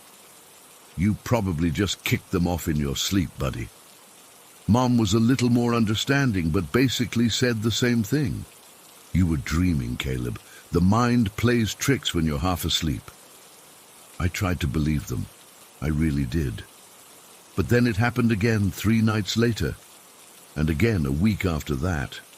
Sometimes I'd go a whole month without an incident, and I'd start to think maybe I was imagining things. Then it would happen again, and that horrible fear would come rushing back. What made it worse was that I started noticing a pattern. It usually happened between 2 and 3 a.m. I know because I started keeping a digital clock by my bed. I'd stare at those glowing red numbers for hours, dreading the moment the sheets would be ripped away. My parents got increasingly frustrated with my sleep issues. They took me to our family doctor, who suggested I might have restless leg syndrome or night terrors. They even sent me to a child psychologist for a while, who talked about anxiety and suggested breathing exercises. None of that helped because none of them believed me when I said something was pulling my covers off. Caleb, the psychologist said during one session, our minds can make us feel physical sensations that aren't really happening, especially when we're afraid. But I knew what I felt. The tug wasn't gentle. It was deliberate, strong, like someone standing at the foot of my bed and yanking with both hands. Sometimes I'd grip the blanket tightly before falling asleep, and I'd still wake up to it being pulled from my clenched fists. When I was 12, I started setting up tests. I'd tuck the blanket so tightly under the mattress that it would be impossible to kick off. I'd wake up with it pulled free.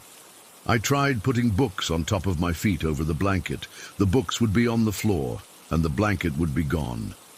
Once, I even tied the blanket to the bedpost with some string. I woke up to find the string snapped in 2. After each incident, I'd be too terrified to sleep. I'd sit up all night with my back against the wall, watching every shadow, jumping at every creak of the house settling. My grades started slipping because I was always exhausted. I had dark circles under my eyes that made me look sick. Kids at school started calling me Zombie Boy. My mum got me a heavier comforter, thinking maybe that would stay in place better. My dad installed a lock on my door, suggesting that maybe I was sleepwalking and pulling the covers off myself. Nothing helped. The worst night, the one I still have nightmares about, happened when I was almost 13. It was midwinter, freezing cold outside with snow piled against the windows. I'd gone to bed around 10 p.m. wearing thick pajamas and socks because our heating system wasn't great. I woke up at 2:47 a.m. I remember the time exactly because I looked at my clock the second I felt that familiar tug. This time was different though. The pull was so forceful that I actually slid a few inches toward the foot of the bed before the covers came free. I sat up, pulse racing, and saw my blanket and sheet on the floor. The room was so cold I could see my breath. I was frozen with fear, but I knew I couldn't stay there. I had to get to my parents' room. I forced myself to move, sliding off the bed and putting my feet on the ice-cold hardwood floor. I didn't turn on my light. Don't ask me why, because that was stupid. But I think I was afraid of what I might see if the room was suddenly bright. I made it to my door, fumbled with the lock I'd insisted on having, and stepped into the hallway. Our hallway wasn't very long, maybe 15 feet from my door to my parents'. There was a window at the end of the hall that usually let in some moonlight. I was about halfway across when it happened. The window at the end of the hall suddenly blazed with light. Not moonlight, not a car's headlights, but a blinding white light that filled the entire hallway. It was so bright it hurt my eyes, but I couldn't look away from it. It didn't behave like normal light. It seemed to pulse and move, almost like it was alive somehow. The light was completely silent, no humming, no buzzing, nothing. Just this impossible brightness pouring through the window. I stood there, unable to move, unable to scream, just staring into it. I remember thinking, this is it. This is what's been in my room. And then, nothing. My memory just stops. It's like someone took scissors and cut out the film of my life. 1 second, I'm standing in that hallway bathed in white light, and the next thing I remember is waking up in my bed the next morning. I ran to my parents' room as soon as I woke up, practically hysterical. I told them everything. The covers being pulled off again, the hallway, the light. Mom looked concerned, but Dad just sighed. It was probably just a car turning around in the driveway, he said. The headlights would have shone through the window. But how did I get back to my room? I demanded. I don't remember anything after seeing the light. You probably sleepwalked back to bed, Mum suggested gently. Or maybe you dreamed the whole thing. But I know I didn't dream it. The memory of that light is burned into my brain. And there were other things they couldn't explain, like the 3 small, perfectly circular bruises I found on my left arm that morning. Evenly spaced like fingerprints, but too perfectly round to be fingers. Or the fact that my socks were missing, and I never found them again. After that night, the sheet-pulling incidents became less frequent, but they didn't stop completely. They continued all through my teenage years, happening maybe once every few months instead of weekly. Each time I'd sit up the rest of the night, terrified of seeing that light again. I never saw the hallway light again, at least not in that house. We moved when I was 17, and I thought maybe whatever it was would stay behind. It didn't. The incidents followed me to college, to my first apartment, and they still happen occasionally now, at 25.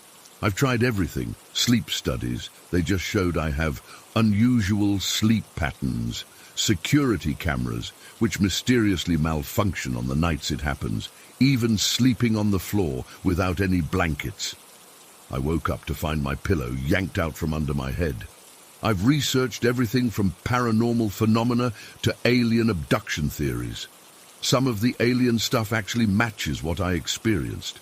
The lost time, the bright light, the strange bruises, but I don't know what to believe. All I know is what I've experienced. The last incident was just 3 nights ago. I'm 25 years old, living alone in my own place, and I still woke up at 3:12 a.m. to my covers being ripped off me. I lay there, paralyzed with the same fear I felt as a child, staring into the dark corners of my room, wondering what's been visiting me all these years. I sleep with the lights on now. It doesn't stop it from happening, but at least I can see that there's nothing visible pulling my covers away. Sometimes I think that's even more terrifying, knowing something is there that I can't see, even in the light. My current girlfriend thinks I'm just having night terrors. My friends joke that I should set up a ghost trap like in the movies. No one takes it seriously, but I do. Because when you've felt those unseen hands grab your blanket and pull, when you've stood in that impossible light and lost time, you know it's real. I'm not asking anyone to believe me. I just needed to tell someone who might understand. Sometimes I think about what might have happened during those missing minutes in the hallway. Other times I think not knowing is better. All I know for sure is that tonight, like every night, I'll go to bed wondering if it's going to happen again. And if it does, will it just be the covers this time? Or will I see that light again? And if I do, will I remember what happens afterwards? I've never said this out loud, but sometimes I wonder if whatever it is has been watching me my whole life. If those minutes I lost in the hallway are just the only time I've been conscious enough to partially remember an encounter that's happened many times before. Tonight, I'll do what I always do. Double-check my locks, leave all the lights on, and try to stay awake for as long as possible.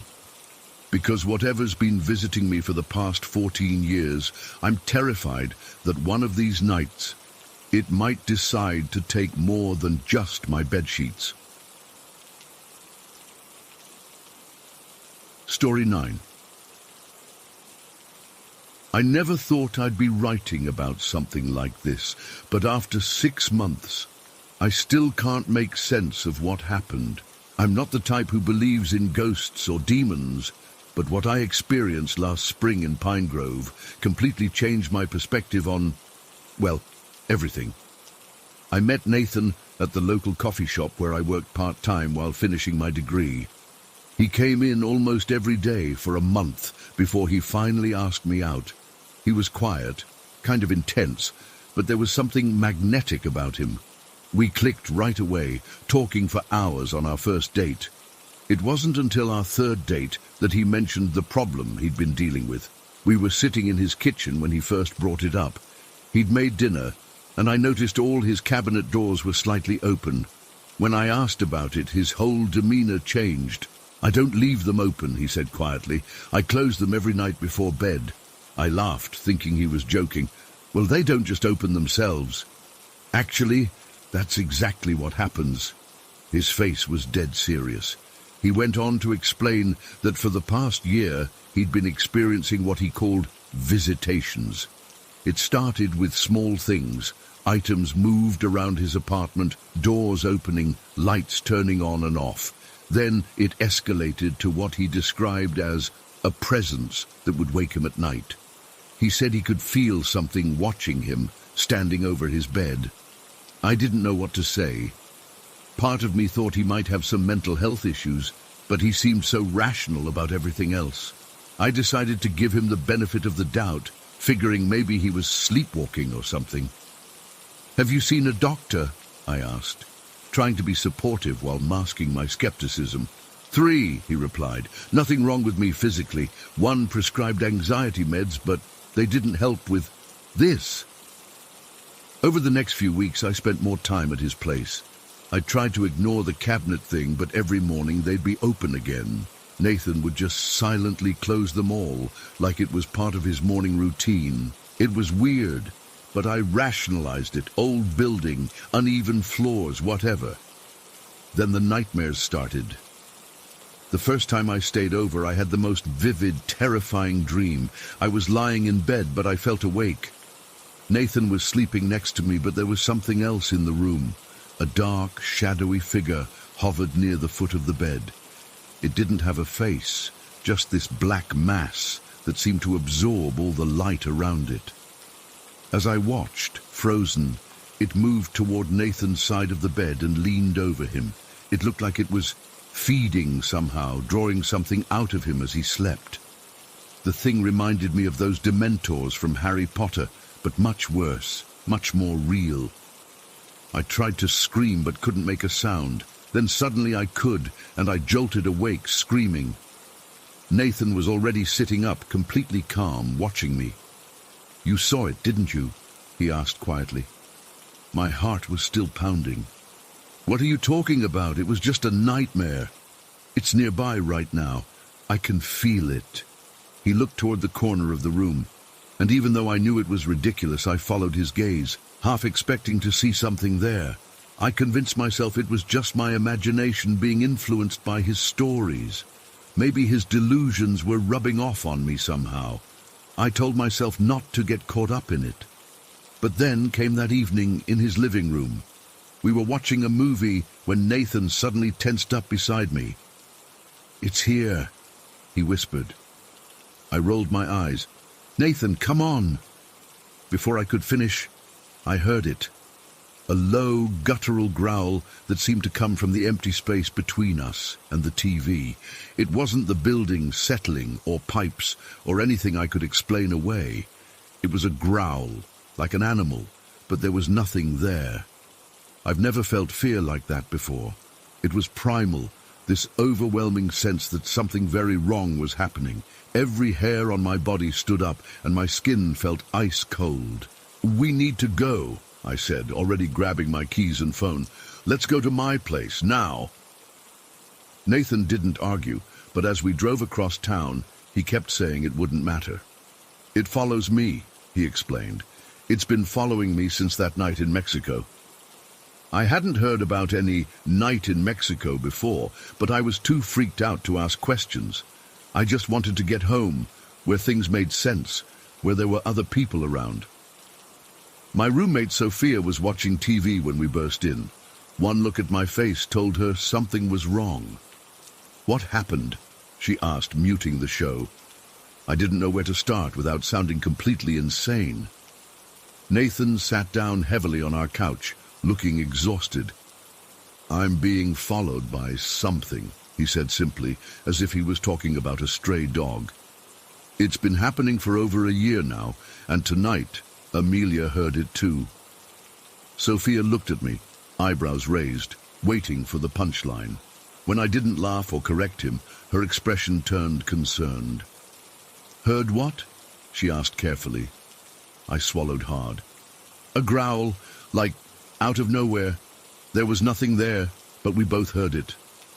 I think it started in Mexico, Nathan continued.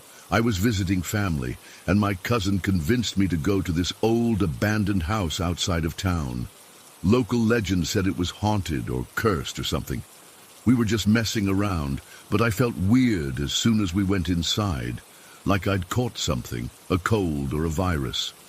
Ever since then, it's been with me. I sat down next to him, not sure if I was comforting him or seeking comfort myself. Sophia still looked skeptical, but she was being polite about it.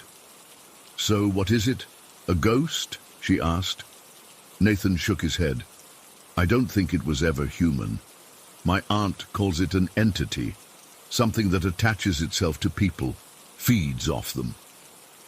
As he was explaining, the atmosphere in the apartment changed. The air felt suddenly thick and heavy, like right before a storm. Nathan went rigid beside me. It's here, he whispered. This time I believed him instantly. The feeling was unmistakable, this crushing sense of dread and wrongness that seemed to press in from all sides. Sophia must have felt it too, because she stood up abruptly. I'm going to bed, she announced, not making eye contact with either of us. Lock up when you turn in. As soon as she left, I felt trapped. The apartment that had always been my safe space now felt contaminated. I needed air. I'm going out for a smoke, I told Nathan, already heading for the sliding glass door to my small patio. Outside, the air was electric. A storm was rolling in, lightning flickering in the distance.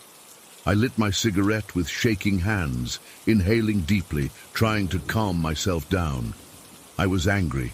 At Nathan for bringing this into my life, at myself for believing any of it. This is ridiculous, I muttered, looking out at the gathering storm. If you're real, show yourself. As soon as the words left my mouth, I regretted them. What if something actually responded? I took another drag, laughing nervously at my own foolishness. I finished my cigarette and stubbed it out in the small glass ashtray I kept outside. Nothing happened, no manifestation, no growl, just the distant rumble of thunder. I started to feel silly about the whole thing. Then, as my finger was still on the cigarette with absolutely no pressure applied, the ashtray split, not shattered or cracked. It split cleanly into 3 perfect triangular pieces, like it had been precisely cut. At the exact same moment, the loudest crack of thunder I've ever heard exploded overhead. I jumped back, knocking over my patio chair. The broken pieces of the ashtray sat there, impossibly divided, while my cigarette rolled onto the concrete. There was no explanation. Glass doesn't break that way naturally. It wasn't hot, it wasn't stressed. I hadn't pressed down on it. It just divided. My hands trembling, I gathered the 3 perfectly triangular pieces. They fit together seamlessly like a puzzle. I rushed back inside, clutching the broken ashtray. Nathan took one look at my face and stood up. What happened? I showed him the pieces, trying to explain through my panicked breathing. It split by itself. And then the thunder. He nodded like this made perfect sense. It's angry. You challenged it. I spent that night curled up next to Nathan on my couch, neither of us sleeping much. We left all the lights on. Every creak, every sound from the storm outside made me jump. I kept the pieces of the ashtray on the coffee table where I could see them, as if they might somehow explain themselves if I stared long enough. The next morning, Nathan called his aunt in Mexico. I could only hear his side of the conversation, but he was speaking quickly, urgently. When he hung up, he looked more hopeful than I'd seen him in days. She says there's a way to break its attachment, he explained. I need a mirror. I found a small compact mirror in my purse and handed it to him. He looked disappointed, but said it would have to do. I need to look into it and call to the entity, he explained. When I feel it near the mirror, I have to break the glass and bury the pieces. It sounded like superstitious nonsense, but after what I'd seen, I was willing to try anything. We went to a small wooded area behind my apartment complex. Nathan stood holding the mirror, looking intently at his reflection. After a few minutes of silence, he suddenly gasped. "It's here," he whispered. "I can see it." I couldn't see anything unusual in the mirror from where I stood, just Nathan's face, pale and drawn. But I believed him. With a quick motion, he threw the mirror to the ground, where it shattered on a rock. We quickly gathered the fragments and dug a small hole with a stick, burying the broken pieces beneath the soil and leaves. As we walked back to the apartment, I felt different, lighter somehow, like a pressure I hadn't fully recognized had been lifted. Nathan seemed to feel it too. "It's gone," he said simply. In the days that followed, nothing strange happened. No open cabinets, no growls, no nightmares. Nathan started to look healthier, less haunted. We never spoke much about what had happened, as if discussing it might somehow bring it back. My relationship with Nathan didn't last much longer, not because of the entity or anything supernatural, but because we just weren't right for each other in normal, human ways. We parted on good terms, and as far as I know, he's doing well now. But I still have those 3 triangular pieces of the glass ashtray. I keep them in a small box in my drawer. Sometimes, late at night, I take them out and fit them together, forming the perfect circle they once were. I try to find a scientific explanation for how glass could break so precisely with such perfect geometry. I've researched it extensively. It shouldn't be possible. I don't know what followed Nathan, or if anything followed him at all. Maybe he had mental health issues I didn't fully understand. Maybe there was some rational explanation for everything that happened. But that ashtray, I can't explain it. The way it split at the exact moment I challenged whatever it was, the perfect thunderclap that followed, the clean lines of the break, it defies rational explanation. I'm not saying I believe in ghosts or demons now. I'm just saying I'm a lot less certain about what's possible and what isn't.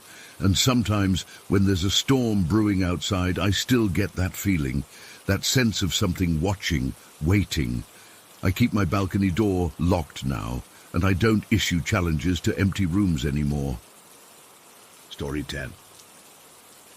I've never told this story to anyone outside my family because it sounds so crazy, but I swear every word is true. I was 16 when it happened. My mom was going through some really bad stuff with my stepdad, and it got to the point where I couldn't stay at home anymore. My Aunt Kathy offered to let me live with her and my Uncle Dave in Lakeside Village. It was this quiet little suburb with cute houses and friendly neighbors, exactly what I needed after all the chaos. I'd been there about 2 months when it happened. Uncle Dave traveled a lot for work, and that week he was in Phoenix for some conference. It was just me, Aunt Kathy, and my baby cousin Kyle, who had just turned 1. Kyle was the sweetest baby, always smiling and giggling. I loved looking after him. That Friday, Aunt Kathy had a dentist appointment in the afternoon. She asked if I could watch Kyle for a couple hours, which was no big deal. I'd done it plenty of times before. She left around 2:30, right after putting Kyle down for his nap. Our house was this blue 2-story on Maple Street. The nearest neighbors were the Hendersons across the street. This sweet elderly couple who always waved when we drove by. Other than them, our closest neighbors were a good 50 yards away on either side. It wasn't isolated exactly, but you couldn't hear conversations from house to house or anything like that. After Aunt Kathy left, I decided to take advantage of Kyle's nap time to shower. I'd been putting it off all day, and my hair felt gross. The bathroom was at the end of the upstairs hallway, while Kyle's nursery was the second door on the right. I grabbed my phone, opened the baby monitor app. Aunt Kathy insisted on using it even when we were both home. and hopped in the shower. The water pressure in that house was amazing. I remember standing under the hot spray, letting it work out the tension in my shoulders. I had a history test coming up Monday that I was stressed about. I must have been in there for 15 minutes, just zoning out under the water with my eyes closed. Then I heard it. Kyle's cry coming through the baby monitor. Not a full-on wail, just that fussy, just woke up sound babies make. I didn't think much of it at first. He usually napped for about 2 hours, but sometimes he'd wake up earlier. I reached for the conditioner, thinking I'd finish up quick and go get him. That's when I heard the voice. "Shut up!" It was so loud and clear through the monitor that I physically jumped. A man's voice, deep, irritated, aggressive. The command was so forceful, so angry that I froze. Conditioner bottle clutched in my hand, water streaming down my face. For a split second, I thought maybe Uncle Dave had come home early, but that made no sense. Uncle Dave adored Kyle and would never speak to him that way. Besides, Aunt Kathy would have texted me if he was coming home. That's when it hit me. There was a strange man in the house, in the room with my baby cousin. I don't remember turning off the water. 1 second I was standing there paralyzed. The next I was grabbing a towel and stumbling out of the shower, dripping everywhere. My heart was pounding so hard I could feel it in my throat. I didn't even dry off properly, just wrapped the towel around me and ran to my bedroom across the hall. What do? Call the police?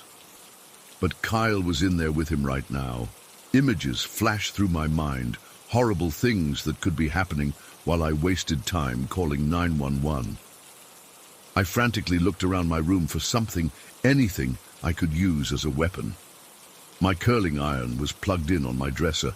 I'd been using it that morning. I grabbed it, clutching it like a club. I remember thinking that I should put clothes on, that I should call for help, that I should be smart about this. But all I could think about was Kyle, my sweet baby cousin who couldn't defend himself, who was in that room with some stranger. I ran into the hallway, water still dripping from my hair, wearing nothing but a towel, wielding a curling iron. It was the most ridiculous, most terrifying moment of my life. Kyle was still crying, but the man hadn't spoken again. Maybe he'd heard me. Maybe he was waiting. I paused outside the nursery door trying to listen.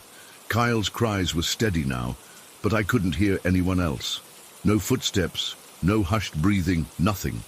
With my heart trying to explode out of my chest, I tightened my grip on the curling iron, took a deep breath, and pushed the door open. I burst in ready to fight, ready to do whatever I had to do to protect Kyle. But there was no one there. No one except Kyle. Standing up in his crib, face red from crying, arms reaching up when he saw me. The closet door was closed. The window was locked from the inside. There was nowhere a person could hide. The room wasn't that big. Just a crib, a changing table, a rocking chair in the corner, and a small dresser. For a moment I just stood there, dripping on the carpet, looking around wildly. Had I imagined it? No. I'd heard it clear as day through the monitor. A man's voice, angry, threatening. Kyle was still crying, reaching for me. My brain couldn't process what was happening, but my body moved on autopilot. I scooped him up, cradling him against my damp towel. He immediately grabbed at my wet hair, his cries quieting to sniffles. That's when I felt it, a cold presence behind me. Not a touch, not a sound, just a certainty that something was there. The hair on the back of my neck stood up. I didn't turn around. I couldn't. Fear glued me in place, clutching Kyle to my chest, my back to the rest of the room. "Maddie, go!" Kyle babbled, patting my cheek with his tiny hand. That broke the spell. I ran out of that room like death itself was chasing me. I didn't stop to dress, didn't stop to grab my phone. I just clutched Kyle and bolted down the stairs. At the bottom, I realized I couldn't go outside in just a towel with a baby. I veered into the laundry room, grabbed one of Aunt Kathy's bathrobes off the hook, and struggled into it one-handed, never letting go of Kyle. My phone. I needed my phone. It was still in the bathroom. The thought of going back upstairs made me want to throw up. Instead, I grabbed the house phone from the kitchen and headed for the front door. As I fumbled with the lock, a horrifying thought struck me. What if whoever it was tried to stop us from leaving? What if he was waiting just outside? What if... But I had to get Kyle out of there. So I unlocked the door, yanked it open, and ran across our front yard, across the street, straight to the Hendersons' house. I pounded on their door with my free hand, the cordless phone clutched between my chin and shoulder.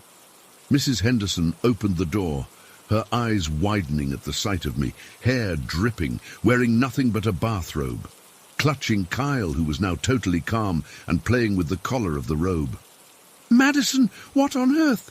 "Someone's in our house," I gasped. "Please, can we come in? I need to call the police." She ushered us inside, locking the door behind us. Her husband, Mr. Henderson, was in his recliner watching golf. He stood up when he saw us, alarmed by my state. "There's a man in our house," I repeated, my voice shaking. "I heard him yell at Kyle through the baby monitor." Mr. Henderson immediately went to check the windows, peering out at our house across the street. It looked perfectly normal from the outside. No broken windows, no strange cars in the driveway. Mrs. Henderson took Kyle from me while I called 911 with trembling hands. The dispatcher was calm, asking me questions I could barely focus on. Was I sure I heard someone? Did I see anyone? Were there signs of forced entry? I didn't know. I just knew what I'd heard. After I hung up with 911, Mrs. Henderson insisted I call Aunt Kathy. I dreaded making that call, but I knew I had to. Aunt Kathy answered on the second ring. "Hello? Aunt Kathy, it's Madison." My voice cracked. "There's someone in the house. I heard a man yelling at Kyle through the baby monitor when I was in the shower." There was silence on the other end for a moment. Then Aunt Kathy's voice, tight with fear. "Where are you now? Where's Kyle?" "We're at the Hendersons. Kyle's fine. I called the police. I'm coming home right now." While we waited, Mrs. Henderson made tea and tried to get me to eat some cookies, but my stomach was in knots. Kyle seemed perfectly content, playing with Mr. Henderson's reading glasses. It was like nothing had happened to him at all. The police arrived before Aunt Kathy. 2 officers, a man and a woman. They took my statement, their faces serious but skeptical. I could tell they thought I was overreacting, that I'd heard the TV or a car outside or something, but I knew what I heard. It wasn't the TV, it wasn't even on. It wasn't a car or a neighbor or my imagination. It was a man's voice, in Kyle's room, telling him to shut up. The officers went to search our house. From the Hendersons' front window, I watched them walk around the outside first, checking windows and doors. Then they went inside. Aunt Kathy arrived while they were still searching.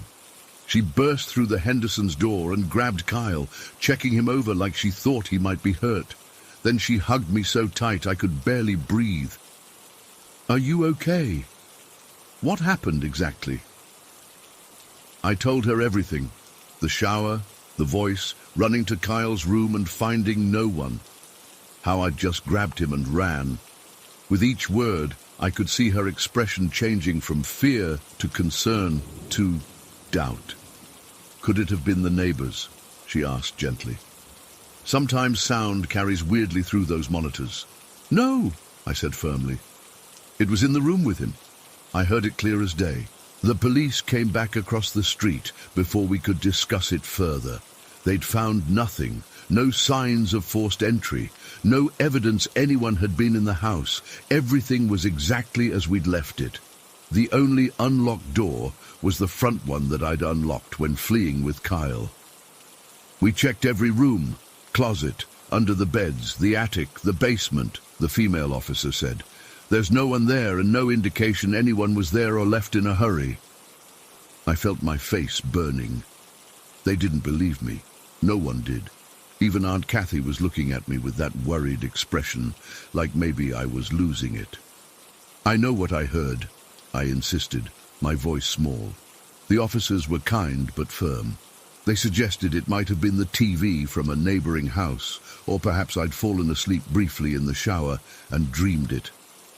They wrote up a report anyway, gave Aunt Kathy their card, and left. We went back to our house after they left. I didn't want to. Every instinct screamed at me not to go back inside, but I couldn't exactly tell Aunt Kathy I was never going home again. So I swallowed my fear and followed her across the street, Kyle babbling happily in her arms.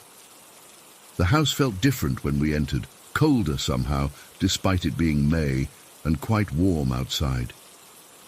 I stayed close to Aunt Kathy as we moved through the rooms. Everything looked normal. My towel was still on the bathroom floor where I dropped it. My phone was on the sink counter. The baby monitor app was still open, showing Kyle's empty crib. Aunt Kathy was amazing considering the circumstances. She didn't scold me for overreacting or make me feel stupid. She just suggested that maybe I'd been more stressed than I realized, that sometimes our minds play tricks on us when we're under pressure. She offered to call my mum, but I begged her not to. The last thing I needed was my mom showing up, bringing all her drama with her. That night I barely slept.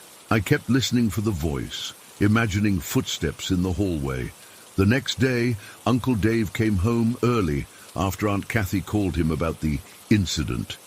He checked all the doors and windows, installed new deadbolts, and set up a security system within the week. My family was kind about it, but I know what they thought. Madison had a panic attack. Madison overreacted. Madison has been through a lot and is struggling to adjust. No one said I made it up, but no one really believed me either. 12 years have passed since that day. I'm 28 now, married with a house of my own. I've had therapy for the family issues that sent me to Aunt Kathy's in the first place. I've worked through a lot of things, but I've never been able to explain or forget what happened that afternoon. I know what I heard. It wasn't stress or an overactive imagination or a neighboring TV. It was a man's voice in that room with Kyle, angry and threatening. And when I burst in, ready to fight with nothing but a curling iron and maternal rage, there was no one there. Sometimes I lie awake at night and wonder, what if he was there, but I just couldn't see him? What if he's still there? What was he really? I've never told anyone else about that cold presence I felt behind me in the nursery, about the absolute certainty that something was there, watching me, even though the room was empty. Some things are too hard to explain, too impossible to make others understand. All I know is that none of us, not me, Aunt Kathy, Uncle Dave, or Kyle, ever felt completely comfortable in that house again. They sold it 3 years later and moved closer to downtown. They never mentioned the voice as a reason, but I always wondered if they felt it too, that lingering sense that we weren't alone. Kyle is 13 now and has no memory of that day. But sometimes, when he stays over at my place for cousin nights, I catch him staring into dark corners of the room with a puzzled expression. When I ask what he's looking at, he always shrugs and says, "Nothing, I just thought I heard someone." And every time my blood runs cold. Story 11. I still get goosebumps when I think about it. I was 10 years old in 1998 when Furbies were the toy everyone had to have. My parents finally got me one after months of begging, and I was over the moon. Mine was a teal, blue and white one with those big plastic eyes that would blink. I named him Gizmo, after the Gremlins movie, which, looking back, feels weirdly appropriate now. Like every kid with a Furby, I carried that thing everywhere for the first few weeks. For anyone who doesn't remember them, they were these owl hamster-looking electronic toys that would learn English as you played with them. They started speaking their own language called Furbish, and gradually used more English phrases the more you interacted with them. They had sensors that responded to light, movement and sound. I thought it was the coolest thing ever. That night started like any normal evening. It was late October, right before Halloween. My parents were downstairs watching TV, and I was in my bedroom playing with Gizmo before bedtime. My room was just a typical kid's room, purple walls. my favorite color back then, a twin bed with a flower comforter, and shelves full of Beanie Babies and books. I had a small desk lamp on, casting this warm yellow glow across my bedroom floor where I was sitting cross-legged with Gizmo. We were playing peekaboo, which was one of the games Furbies could do. If you covered their eyes, or if the room went dark, they would say, "Me scared," or something similar, and when light returned, they'd say, "Peekaboo," in that weird electronic voice. I must have played this game with Gizmo dozens of times before, without anything weird happening. I was covering his eyes with my hands, then removing them, and he'd blink and say peekaboo each time, normal stuff. Then I covered his eyes again, and when I took my hands away, something changed. Instead of the usual reaction, Gizmo made this awful sound, like when you play a cassette tape that's getting eaten by the player. It was this distorted, garbled noise that seemed to stretch out his usual voice, but slower and deeper. The mechanical parts inside made a grinding noise that I had never heard before. Then his plastic eyelids closed, which wasn't part of the normal peekaboo pattern. They were supposed to open, not close. And then, nothing. Complete silence. Gizmo just sat there with his eyes closed, totally unresponsive. I picked him up and looked at him more closely. His fur felt the same, but something about him seemed different. Heavier, maybe. I pressed his stomach sensor where you could usually get a reaction, but nothing happened. I tried turning him upside down, which usually made them complain. Still nothing. I even tried the reset button on the bottom, but he stayed in this weird, dormant state with his eyes firmly shut. At this point, I figured the batteries must be dying. Furbies were notorious battery killers, and mine had been active almost constantly for a couple weeks. I decided I needed to ask my mum for new batteries, so I set Gizmo down on my bedroom floor. As I stood up and turned toward my bedroom door, that's when it happened. From behind me came this low, slow, mechanical laugh. Not the usual high-pitched Furby giggle, but something that sounded almost deliberate. It was followed by, "I got you," in a voice that sounded nothing like Gizmo's normal voice pattern. It was deeper, with a weird emphasis on "you" that stretched out longer than it should have. I froze. Every hair on my arms stood up. I was only 10, but I knew with absolute certainty that Furbies weren't programmed to do that. They had a set vocabulary that gradually expanded, but this phrase and this tone weren't part of it. And the timing, waiting until I had my back turned and was walking away, made it feel calculated. When I slowly turned around, Gizmo was sitting there with his eyes wide open, staring at me. The strangest part was that the toy seemed perfectly normal again, making those typical mechanical whirring sounds as his ears moved up and down. I was terrified, but also curious in that way kids can be. I cautiously approached and poked at him with my foot from a distance. He responded with normal Furby babble, "Me hungry," or something typical.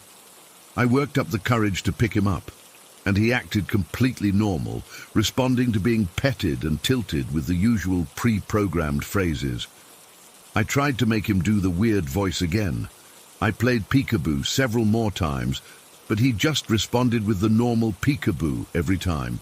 I covered him with my pillow to simulate darkness, shook him gently, even put him in my closet for a minute. Nothing unusual happened. Eventually, I convinced myself I had imagined it, or that it was just a weird battery issue. I put Gizmo on my nightstand and got ready for bed. My mum came in to tuck me in, and I almost told her about what happened but decided against it. I was afraid she'd take Gizmo away if she thought he was broken, or that I was getting scared of my own toy.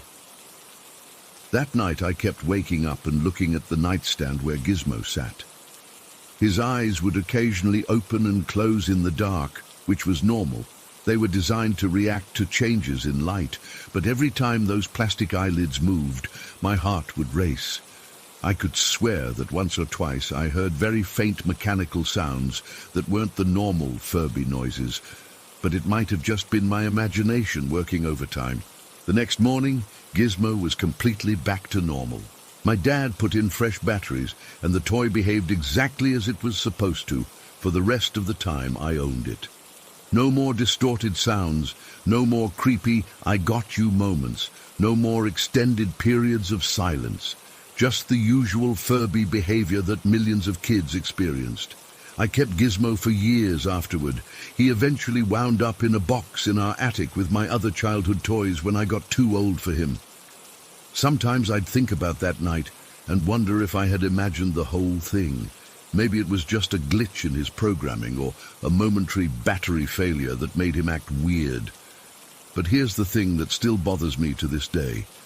About a year after the incident, I was at a friend's house for a sleepover, and we were telling scary stories. I told them about my Furby experience, and my friend's older sister overheard. She came in and told us that she'd read online about how Furbies sometimes glitched in weird ways. According to her, someone who worked for the company that made them had programmed secret phrases into some of the toys as a joke. I never found any evidence that this was true. As an adult, I've looked online and never found any confirmation of Easter eggs or secret programming in Furbies that would explain what I heard. The phrase "I got you" isn't listed among their standard vocabulary anywhere I've looked. What makes it even weirder is the timing. Why did it wait until I turned my back? Why did it happen just that one time? And why did it never happen again? Years later, when I was in high school, we had a power outage during a storm. I was helping my mom find candles in the attic, and I came across the box with my old toys, including Gizmo. Out of curiosity, I took him out. The batteries had been removed before he was packed away, so there was no way he could activate. But when I held him in the dim flashlight beam, I got that same uneasy feeling from years before. His plastic eyes, now dusty with age, seemed to hold the memory of that night. I put him back in the box and haven't taken him out since. My parents still have that box of my childhood toys in their attic, and sometimes when I visit them, I think about Gizmo up there in the dark, just sitting, waiting. I know it sounds ridiculous to be scared of a children's toy. Logically, I understand it was probably just a random electronic glitch, but there was something about the way it happened, the distorted voice, the extended silence, and then that perfectly timed "I got you" when my back was turned. That felt intentional, like something else was briefly using my Furby to communicate. Or maybe just to scare me. I've owned plenty of electronic devices that have malfunctioned over the years. Phones that restart randomly, computers that freeze, smart speakers that answer questions no one asked. But none of those experiences ever felt targeted, personal, like that moment with Gizmo did. The rational part of my brain says it was just a glitch. The part of me that was a scared 10-year-old girl still wonders if, just for a moment, something else was looking out through those mechanical eyes. Something that knew exactly when I was walking away and exactly what to say to make me freeze in terror. I've never experienced anything else supernatural or unexplainable in my life. No ghost sightings, no psychic moments, nothing like that. Just this one inexplicable incident with a popular children's toy that millions of other kids played with without issue. Maybe that's what makes it so unsettling. It wasn't some ancient doll found in a creepy attic or a toy from a stranger. It was just a regular Furby that suddenly did something impossible, then went right back to normal like nothing ever happened, leaving me to question whether I imagined the whole thing, but I know what I heard. And sometimes, when I'm alone in the dark, I still hear that slow, distorted "I got you" in my head. And I still wonder what exactly got me that night, and why it never came back. Does anyone else have experiences like this with seemingly normal toys? I can't be the only one. Story 12. I've never told anyone this full story, not in one sitting. Friends know bits and pieces. My parents dismissed most of it, and I've tried to convince myself it was just childhood imagination. But I know what I experienced, and even typing this out makes my stomach twist into knots. This happened in Willowcrest, this little mountain town where I grew up. If you pulled it up on a map, you'd think it was picturesque. Lots of trees, hiking trails, that kind of place where tourists come for fall foliage. Our house was nice enough, a split level built in the 70s with wood paneling my mom always complained about. But my bedroom, there was always something off about it. I'd been having sleep problems since I was around 7, but by 9 it was really bad. Not your typical kid afraid of the dark stuff. I'd lay awake for hours, eyes wide open, staring at the ceiling because I couldn't shake the feeling that something was watching me, specifically from the corner near my closet. Even with a nightlight, that corner stayed unnaturally dark, like it absorbed the light. My parents tried everything: warm milk, reading to me, leaving the hall light on, checking under the bed and in the closet to show me nothing was there. Dad even hung a dream catcher above my bed after something he read in a parenting magazine. Mum would say, "It's just your imagination, Sophia. Everyone gets scared sometimes." But they weren't in there when the air would suddenly get heavy, when the room temperature would drop for no reason, when I could feel eyes on me even with my back turned.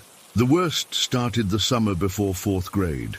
I remember because we'd just gotten back from my aunt's place at the lake, and I was actually excited to sleep in my own bed again.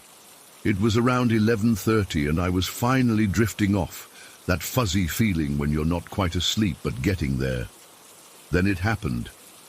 My sheets and blanket were ripped off me, not slid off, not gradually falling, forcefully yanked from the foot of the bed in one violent motion. The force was so strong that the corner of my blanket caught my ankle and twisted it. I sat bolt upright, heart hammering in my chest. The room was empty. Just me, the moonlight coming through my curtains, and my covers in a heap on the floor. I wanted to scream for my parents, but my throat closed up. I couldn't make a sound. I just sat there, knees pulled to my chest, back pressed against the headboard, watching the room until sunrise.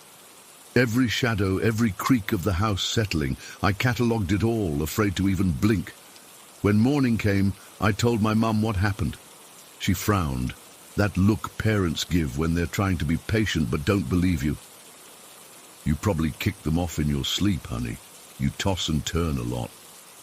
But I knew the difference. I'd kicked covers off before. They slide down gradually or end up tangled around your legs. This was different. This was intentional. A week later, it happened again, and again the following month. Over the next 2 years, it became almost routine.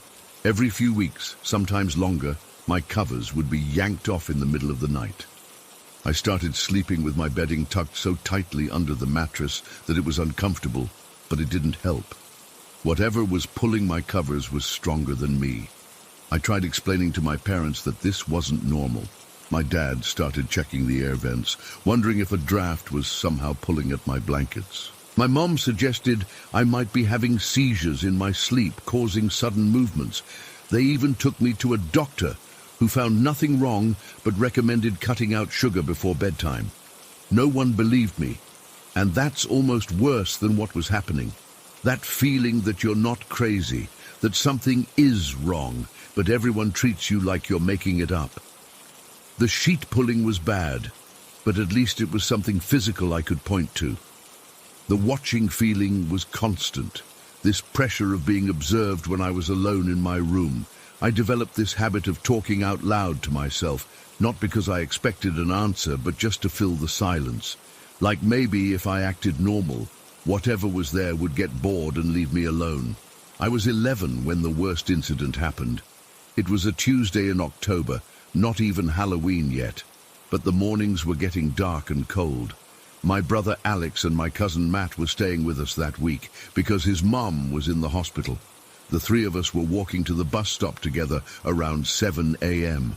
It was still pretty dark out, that blue-grey dawn light, and there was frost on the grass. We were coming up on the miller's house. They had this big oak tree in their yard. When I heard it, clear as day, someone called my name. "Sophia." Not whispered or distant, but right behind me, like someone had walked up without making a sound. And the voice, it was my grandfather's voice exactly. The same gravelly tone, same slight accent from growing up in Rhode Island. The thing is, my grandfather had been dead for 3 years. I spun around expecting, I don't know what I was expecting, but there was nothing there. Just the empty sidewalk behind us, porch lights of houses and morning mist hanging in the air. "Did you guys hear that?" I asked, my voice shaking. Alex kept walking, annoyed because we were running late. "Hear what?" "Someone just said my name. It sounded like Grandpa." Matt gave me a weird look. "Nobody said anything, Soph. You're hearing things." I stood there for a second longer, staring at the empty space where the voice had come from. Then I ran to catch up with them, the hair on the back of my neck standing up. I kept looking over my shoulder the whole way to the bus stop. That night I couldn't sleep at all. I kept thinking about the voice, how perfect it was. Not just similar to my grandfather's, but exactly his. Every inflection, the way he'd always put emphasis on the second syllable of my name. I'd almost convinced myself it was just my imagination playing tricks when the incident with the light happened. It was probably around 2 a.m. I'd gotten up to use the bathroom and was crossing the hallway between my bedroom and my parents' room when the whole hallway suddenly lit up with this blinding light. Not like someone turned on a light. This was so bright it hurt my eyes, like looking directly at the sun. It was coming through the window at the end of the hall. My first thought was that someone had pulled into our driveway with their high beams on, but our driveway was on the other side of the house. And this light wasn't yellow like headlights. It was pure white, almost blue-white, and it filled the entire hallway. I remember raising my hand to shield my eyes, and I could see the bones in my hand like an X-ray. What happened next is why I still get chills. I don't remember. There's just nothing, a gap. The next thing I knew, I was back in my bed, and it was morning.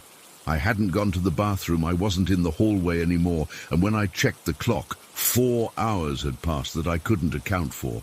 When I tried telling my mum about it at breakfast, she got this scared look and made a doctor's appointment for me.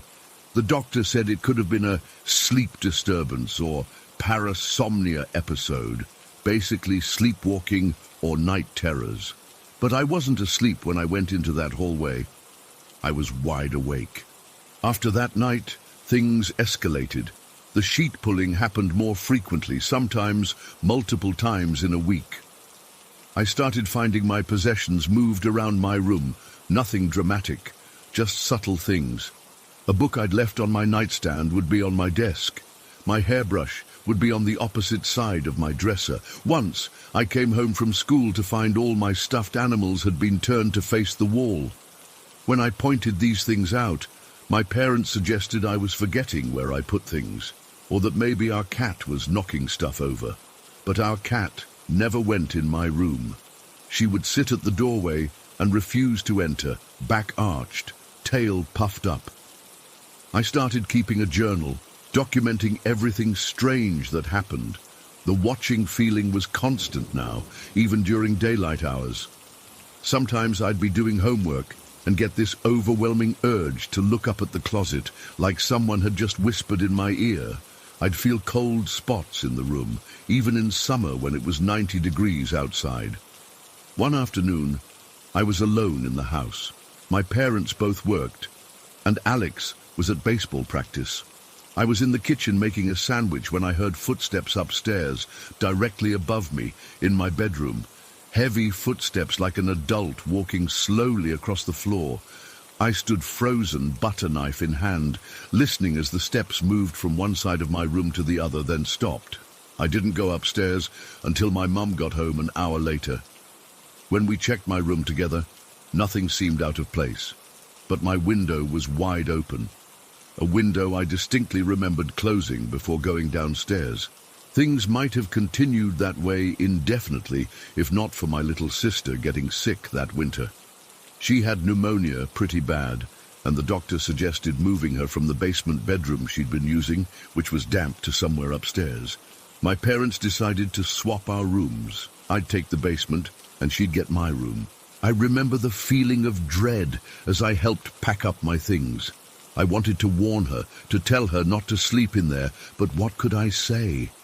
Watch out for the invisible thing that pulls your blankets off? No one had believed me for years. They weren't going to start now. Besides, maybe it would leave her alone. Maybe it was just fixated on me for some reason. The night before the room switch, I had the worst experience yet. I was lying in bed, still awake around midnight, when I felt the mattress depress at the foot of my bed, like someone sitting down. The weight shifted, and I could feel something crawling up the bed toward me, the mattress sinking with each movement. I was paralyzed with fear, unable to even scream as I felt it stop right next to me. There was a cold spot against my side, the distinct feeling of something lying next to me. I lay there rigid, eyes squeezed shut, for what felt like hours until I finally gathered the courage to reach out with my hand. There was nothing there, but the cold spot remained, and the mattress was still depressed as if bearing weight. The next day, we moved my things to the basement. I didn't fight it. I was desperate to get out of that room. My sister, still weak from her illness, was excited to have the big kid bedroom upstairs. I wanted to say something to my parents, make one last attempt to explain what had been happening, but the words wouldn't come. Instead, I slipped my old teddy bear into my sister's new bed, like that could somehow protect her. That first night in the basement, I slept better than I had in years. No watching feeling, no cold spots, no footsteps, no sheet pulling, just normal. I woke up the next morning with my covers still intact, feeling rested for the first time in ages. The relief was overwhelming. And my sister? She never experienced anything unusual in that room. Not once. She slept soundly, never complained about feeling watched, never had her blankets pulled off. Whatever had been tormenting me either left when I did, or it had only ever been interested in me. We lived in that house for 4 more years before moving across town when my dad got a promotion. In all that time, I never had another experience like those in my old bedroom. The basement became my safe haven, and I actually cried when we moved, afraid of what might be waiting in my new room. But nothing followed me. Whatever it was, stayed in that house, in that room. I'm 26 now, and I still think about it. What was it? Why me? Why did it stop when I changed rooms? I've researched everything from poltergeists to sleep disorders, trying to make sense of it. I've even driven past our old house a few times, wondering about the family living there now, if some kid is sleeping in that room, feeling those same eyes watching from the corner. Sometimes I wonder if it was all in my head, some weird manifestation of childhood anxiety. But then I remember the force of those blankets being yanked away, the precise sound of my grandfather's voice when he'd been dead for years, the blinding light and the missing time, the weight on my mattress. And I know it wasn't imagination. Whatever was in that room was real. It saw me, it knew me, and for reasons I'll never understand, it chose me. And the most terrifying part? I still don't know what it wanted. Story 13. I've never been one to believe in ghosts or anything supernatural. I mean, sure, I enjoyed a good scary movie now and then, but I always walked away thinking, that's just Hollywood. At least that's what I kept telling myself until about 3 weeks ago. Even now, as I'm typing this, my hands are shaking and I keep looking over my shoulder. I'm not sure if posting this will help me process what happened or just make me sound like I'm losing my mind, but I need to get this out. Some background. I live in an apartment complex in Meadowbrook with my husband Mike and our 8-month-old son Ethan. It's nothing fancy, just your typical 2-bedroom setup in a building that's maybe 30 years old. Mike works the overnight shift at a warehouse, 5 p.m. to 5 a.m., which means I'm alone with the baby most nights. I've gotten used to it, created my own little routine. Dinner, bath time, play with Ethan, put him to bed. Then I get a few hours to myself before I crash. That night started like any other. Mike had just left for work, kissing me and Ethan goodbye around 4:30. I remember I was sitting on the living room floor with Ethan, helping him stack some colourful blocks. He just started sitting up without support, and he kept giggling every time the blocks would topple over. It was adorable. I had just finished folding a load of laundry and left the basket on the couch. I was going to put everything away later, after Ethan went to sleep. I remember this so clearly because of what happened next. I was focused on Ethan when I saw movement from the corner of my eye. One of the small hand towels literally jumped off the laundry basket and landed on the floor about 2 feet away, not slid off, not fell. It moved like someone had flicked it. My first thought was, that was weird, but I immediately rationalized it. The front door was only about 10 feet away. Maybe there was a draft when our downstairs neighbor opened their door. The air circulation in the building was always a bit strange. I brushed it off, went over, picked up the towel, and put it back. Ethan was getting fussy, so I figured it was time for his dinner. I strapped him into his high chair and started warming up some baby food. As I was spooning mashed sweet potatoes into his mouth, most of which ended up on his chin, I heard what sounded like dishes shifting in the kitchen sink behind me. I turned around, but everything looked normal. The dishes I'd washed earlier were still stacked in the drying rack, nothing out of place. I shrugged it off.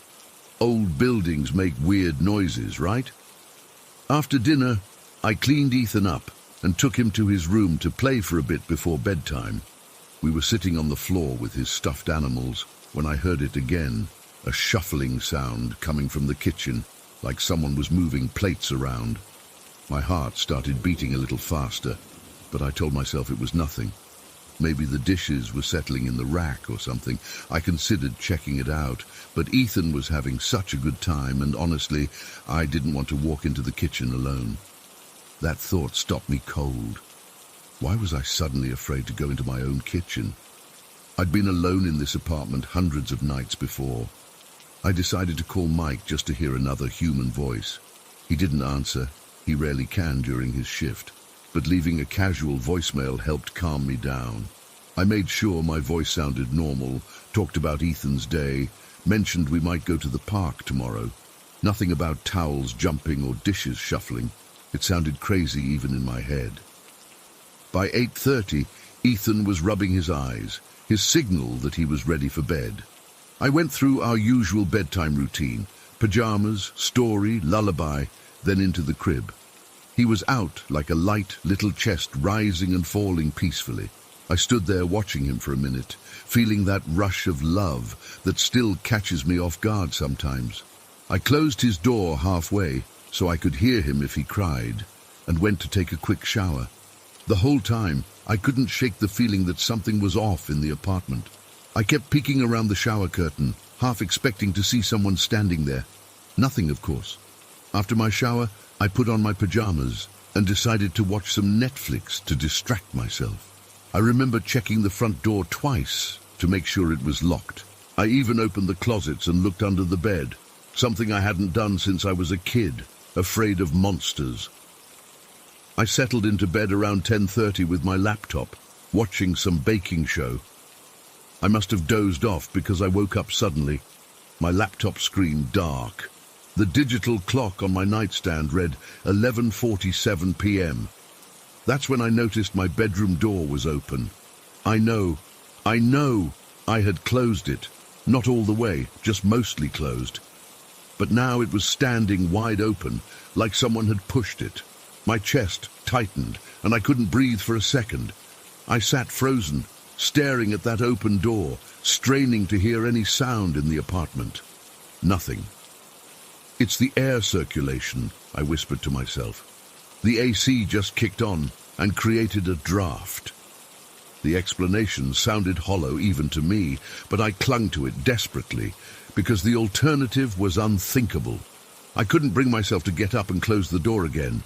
Instead, I pulled the blanket up higher and turned on a different show, keeping the volume low so I could hear if there was any movement in the apartment. Every few seconds, my eyes darted to that open doorway, peering into the darkness of the hallway beyond. Around 12:30 a.m., I remember checking the time. I heard a soft thud from somewhere in the living room, like something being set down on the coffee table. My whole body went rigid. I held my breath, listening. Nothing followed. It's the building settling, I told myself. Old wood and pipes, nothing more. I must have repeated that to myself 50 times over the next half hour. My eyes were burning from staring so intensely at that open doorway, but I couldn't look away. I couldn't even blink without feeling like I might miss something moving in the darkness. At 1:23 a.m., I'll never forget that time, Ethan started screaming. Not his usual fussy cry when he wakes up at night. This was different, a high-pitched, terrified shriek I'd never heard from him before. The sound cut through me like a knife, and I was out of bed in an instant, all my own fears temporarily forgotten. I rushed to his room, heart pounding. He was standing in his crib, tiny hands gripping the rails, face red and wet with tears. When he saw me, he reached out desperately, still screaming. I picked him up immediately, and he clung to me with surprising strength, his little body shaking with sobs. I checked him over. No fever, no wet diaper, nothing pinching him. Nothing that would explain this level of distress. "Shh, baby, it's okay. Mommy's here," I whispered, bouncing him gently as I paced the small room. He buried his face in my neck, still crying, but the screaming had stopped. His tiny fingers clutched my t-shirt like he was afraid I'd disappear. It took nearly 15 minutes to calm him down. I sat in the rocking chair facing the door, singing softly while rubbing his back. Eventually, his breathing evened out and his grip on my shirt loosened, but he wouldn't let me put him back in the crib. Every time I tried to lower him, he'd start whimpering and clinging again. So I kept rocking, kept singing, my eyes fixed on the partially open door to his room. The hallway beyond was dark, too dark. I couldn't remember if I'd left any lights on in the living room. That's when it happened. The TV in the living room turned on by itself. I heard the distinctive click of the power button, then the surge of sound, some late-night infomercial blaring at a volume that was much too loud. The bluish light from the screen filtered down the hallway, casting strange, shifting shadows. I stopped breathing, stopped rocking, stopped everything. This wasn't a draft or the building settling or my imagination. This was something else entirely. Tears sprang to my eyes and rolled down my cheeks.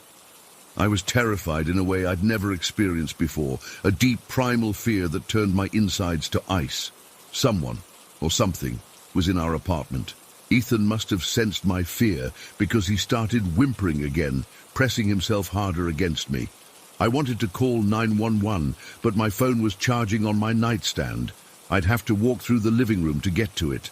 I don't know how long I sat there, paralyzed, listening to the TV blaring in the other room. 5 minutes? 10? Time seemed to stretch and distort.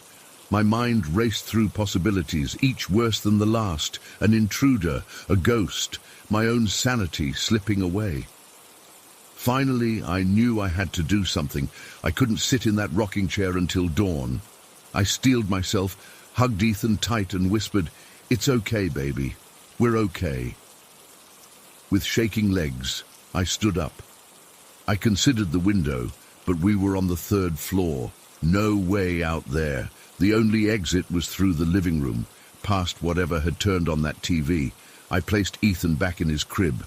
He started crying again, but I needed my hands free, just in case. I grabbed the only potential weapon in the room, a heavy glass picture frame from the dresser. Heart hammering in my chest, I inched toward the door. Every step felt like walking through quicksand.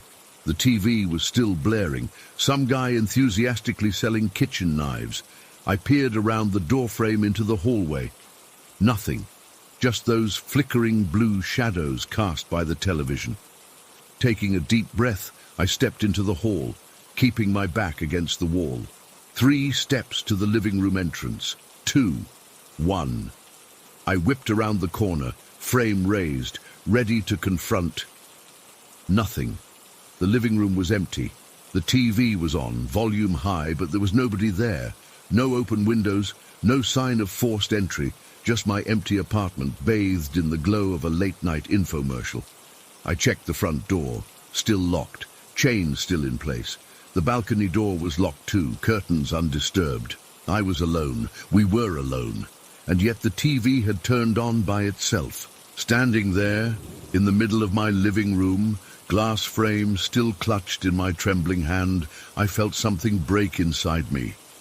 Not my sanity, though I questioned that too, but the comfortable certainty that I understood the world around me. Ethan was still crying in his room. I needed to get back to him, but I couldn't bring myself to turn off the TV. What if turning it off angered whatever was here? So I did something that still makes me cringe when I think about it. I spoke to the empty room. "I'm leaving the TV on for you," I said, voice shaking. "Please don't scare me anymore. Please don't scare my baby." I backed away slowly, not turning my back on the room, and returned to Ethan. I picked him up, grabbed his blanket, and retreated to my bedroom, locking the door behind us. I pushed my dresser in front of it for good measure. We spent the rest of the night in my bed, Ethan finally falling asleep on my chest while I remained wide awake, jumping at every creak and settling noise. The TV stayed on in the living room, a bizarre comfort in its consistent sound. Nothing else happened that night. No more moving objects, no more unexplained sounds. But the damage was done. I didn't sleep a minute, my eyes fixed on that bedroom door, waiting for the handle to turn against the lock. When Mike came home at 5:30 a.m., he found us like that. Ethan asleep on my chest, me wide-eyed and trembling, the dresser pushed against the door, the TV still blaring in the living room.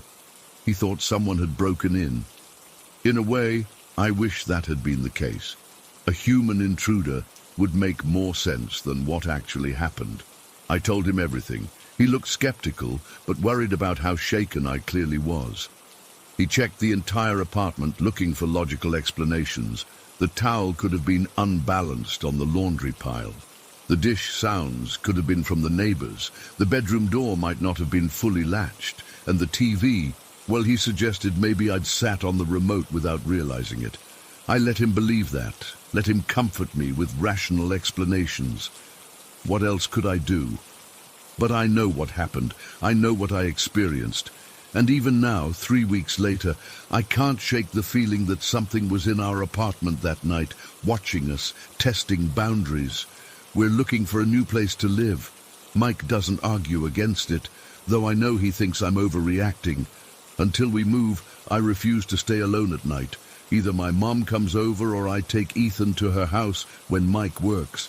I haven't experienced anything else strange since that night. No more jumping towels or self-activating TVs. But sometimes, when I'm in the kitchen or the bathroom, I get the sensation of being watched. A prickling on the back of my neck, a heaviness in the air, and sometimes, when I go to check on Ethan at night, I find his stuffed animals rearranged from where I left them. I don't mention that part to Mike anymore. He just looks at me like he's worried about my mental health. Maybe he's right to worry. Maybe that night broke something in my mind, and now I'm seeing patterns that aren't there.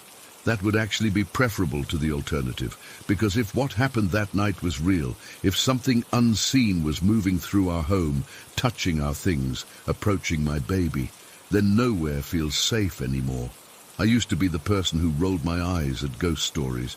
Now I'm the person who sleeps with the lights on and jumps at shadows. And I still don't have any explanation for what happened that night. I just know I'll never forget the sound of that TV turning on by itself, or the absolute certainty that for those terrifying hours, we weren't alone in our apartment. Story 14. I've never told anyone about this. I mean, I've tried to explain it to my parents, but they just don't believe me. They think I was trying to get out of babysitting duties or that I was just being dramatic. But I know what I heard. I know what happened in our house, and to this day, I can't explain it. This all started about 7 months ago when my mum had my baby brother, Ethan. I'm 16, and there's a pretty big age gap between me and my siblings. My sister Emma is 5, and then there's the baby. My parents bought this fancy digital baby monitor system that had like super clear audio and even a little screen that showed the nursery. They set up the main unit in Ethan's room right above his crib. Our house is pretty big, like an old farmhouse style with 3 floors plus a basement.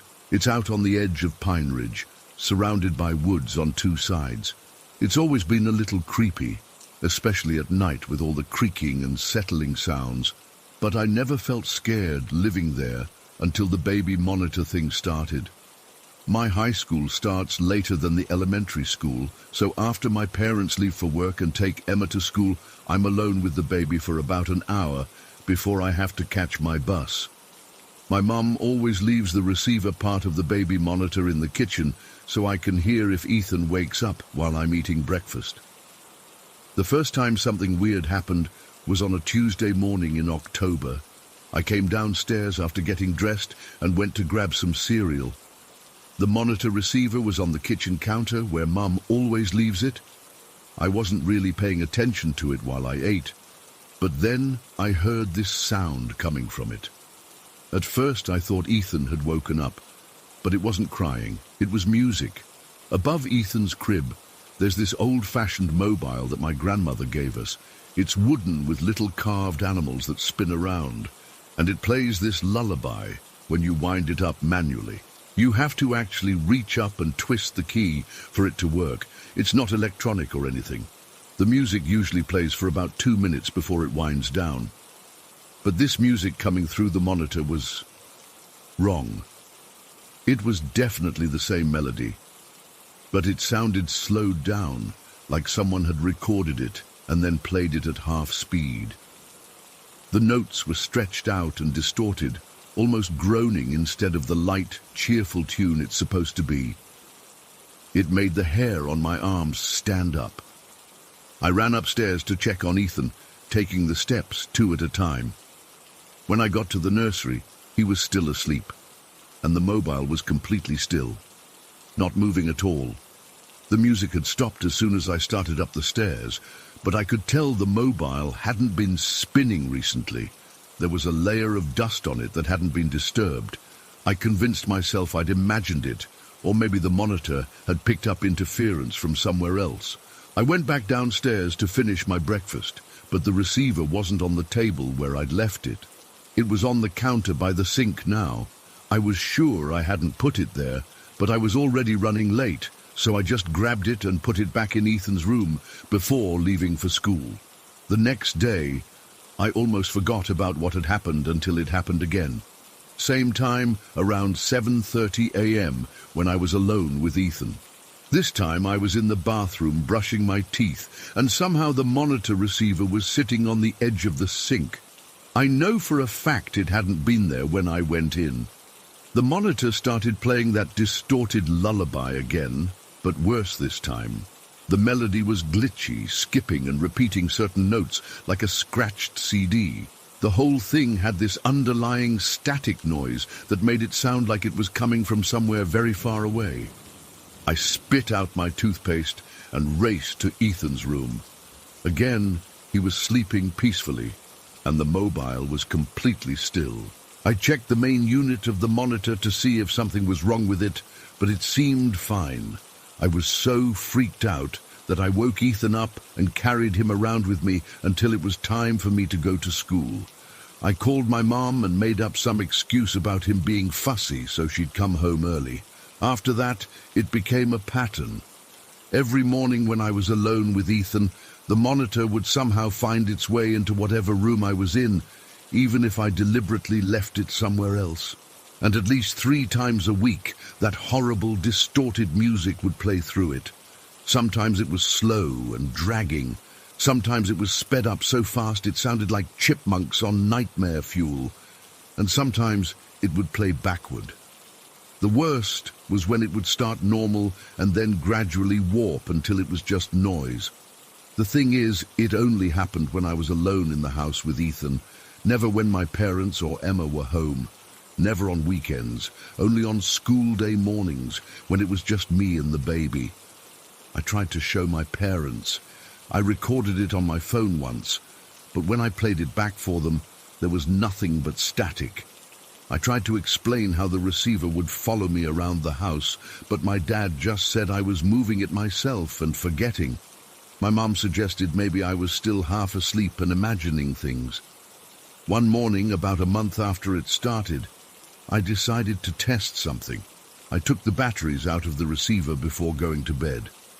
The next morning, I came downstairs to find the receiver sitting on the dining room table, with the batteries back in it. That's when I truly started to panic. I tried to avoid being alone in the house. I'd wake up extra early and wait outside for the bus, even when it was freezing cold or raining. My parents got mad at me for neglecting my responsibilities with Ethan, but I couldn't explain it to them in a way they'd believe. The worst incident happened just before Christmas break. I was in the basement doing laundry because I'd run out of clean jeans. I never brought the monitor down there because the basement freaked me out anyway. It's unfinished with a dirt floor in some parts and these tiny windows that barely let any light in. But somehow the receiver was sitting on top of the dryer when I turned around from loading the washing machine. The music started, but this time it wasn't just distorted. It was mixed with what sounded like breathing. Heavy, raspy breathing that wheezed in and out between the notes of the lullaby. The music itself was slowed down to an impossible crawl, each note hanging in the air for seconds before the next one began. The breathing got louder and louder until it was drowning out the music. I was frozen in place, unable to move as the breathing seemed to sync up with my own. When I held my breath, the breathing on the monitor stopped too. When I gasped, it gasped. I finally broke out of my paralysis and bolted upstairs, taking the steps 3 at a time. I burst into Ethan's room and the mobile was spinning, fast, way faster than it should be able to move. But it wasn't making any sound. The music and breathing were still coming from the receiver in my hand, which I threw across the room in panic. It hit the wall and broke apart, batteries flying out. Ethan was awake, staring up at the spinning mobile with wide eyes, but he wasn't crying. He was just watching it. I grabbed him and ran out of the house. I sat on the front porch with him wrapped in his blanket until my bus came, and then I called my mom and told her she needed to come home right away because I was sick. When my parents got home, everything was normal again. The mobile was still. The broken receiver was blamed on me being careless, and my mum was annoyed that I'd faked being sick. They replaced the receiver the next day, and I made sure I was never alone with it again. I started getting up super early and walking to my friend's house to catch the bus from there.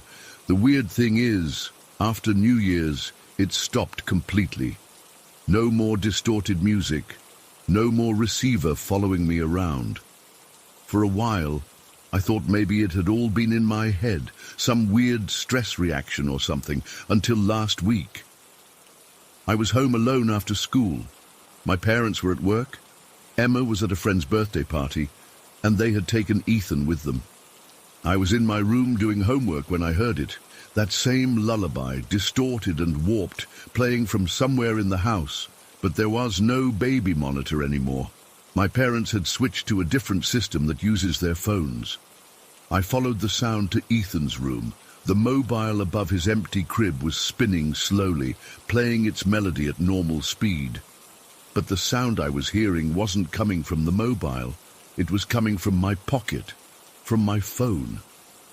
I pulled it out and saw that somehow the screen was showing the nursery camera feed, the app my parents use that I've never even downloaded. The image was glitchy and distorted, cutting in and out. And in the corner of the crib, just barely visible when the static cleared for a moment, was a dark shape. Something that shouldn't have been there. Something watching. I deleted the app immediately, even though it wasn't supposed to be on my phone in the first place. I ran outside and didn't come back until my parents got home. I haven't told them about this new development. They already think I'm making things up. But I know what I saw. I know what I heard. and I still don't know what it wants from me or why it chose our baby monitor to reach out.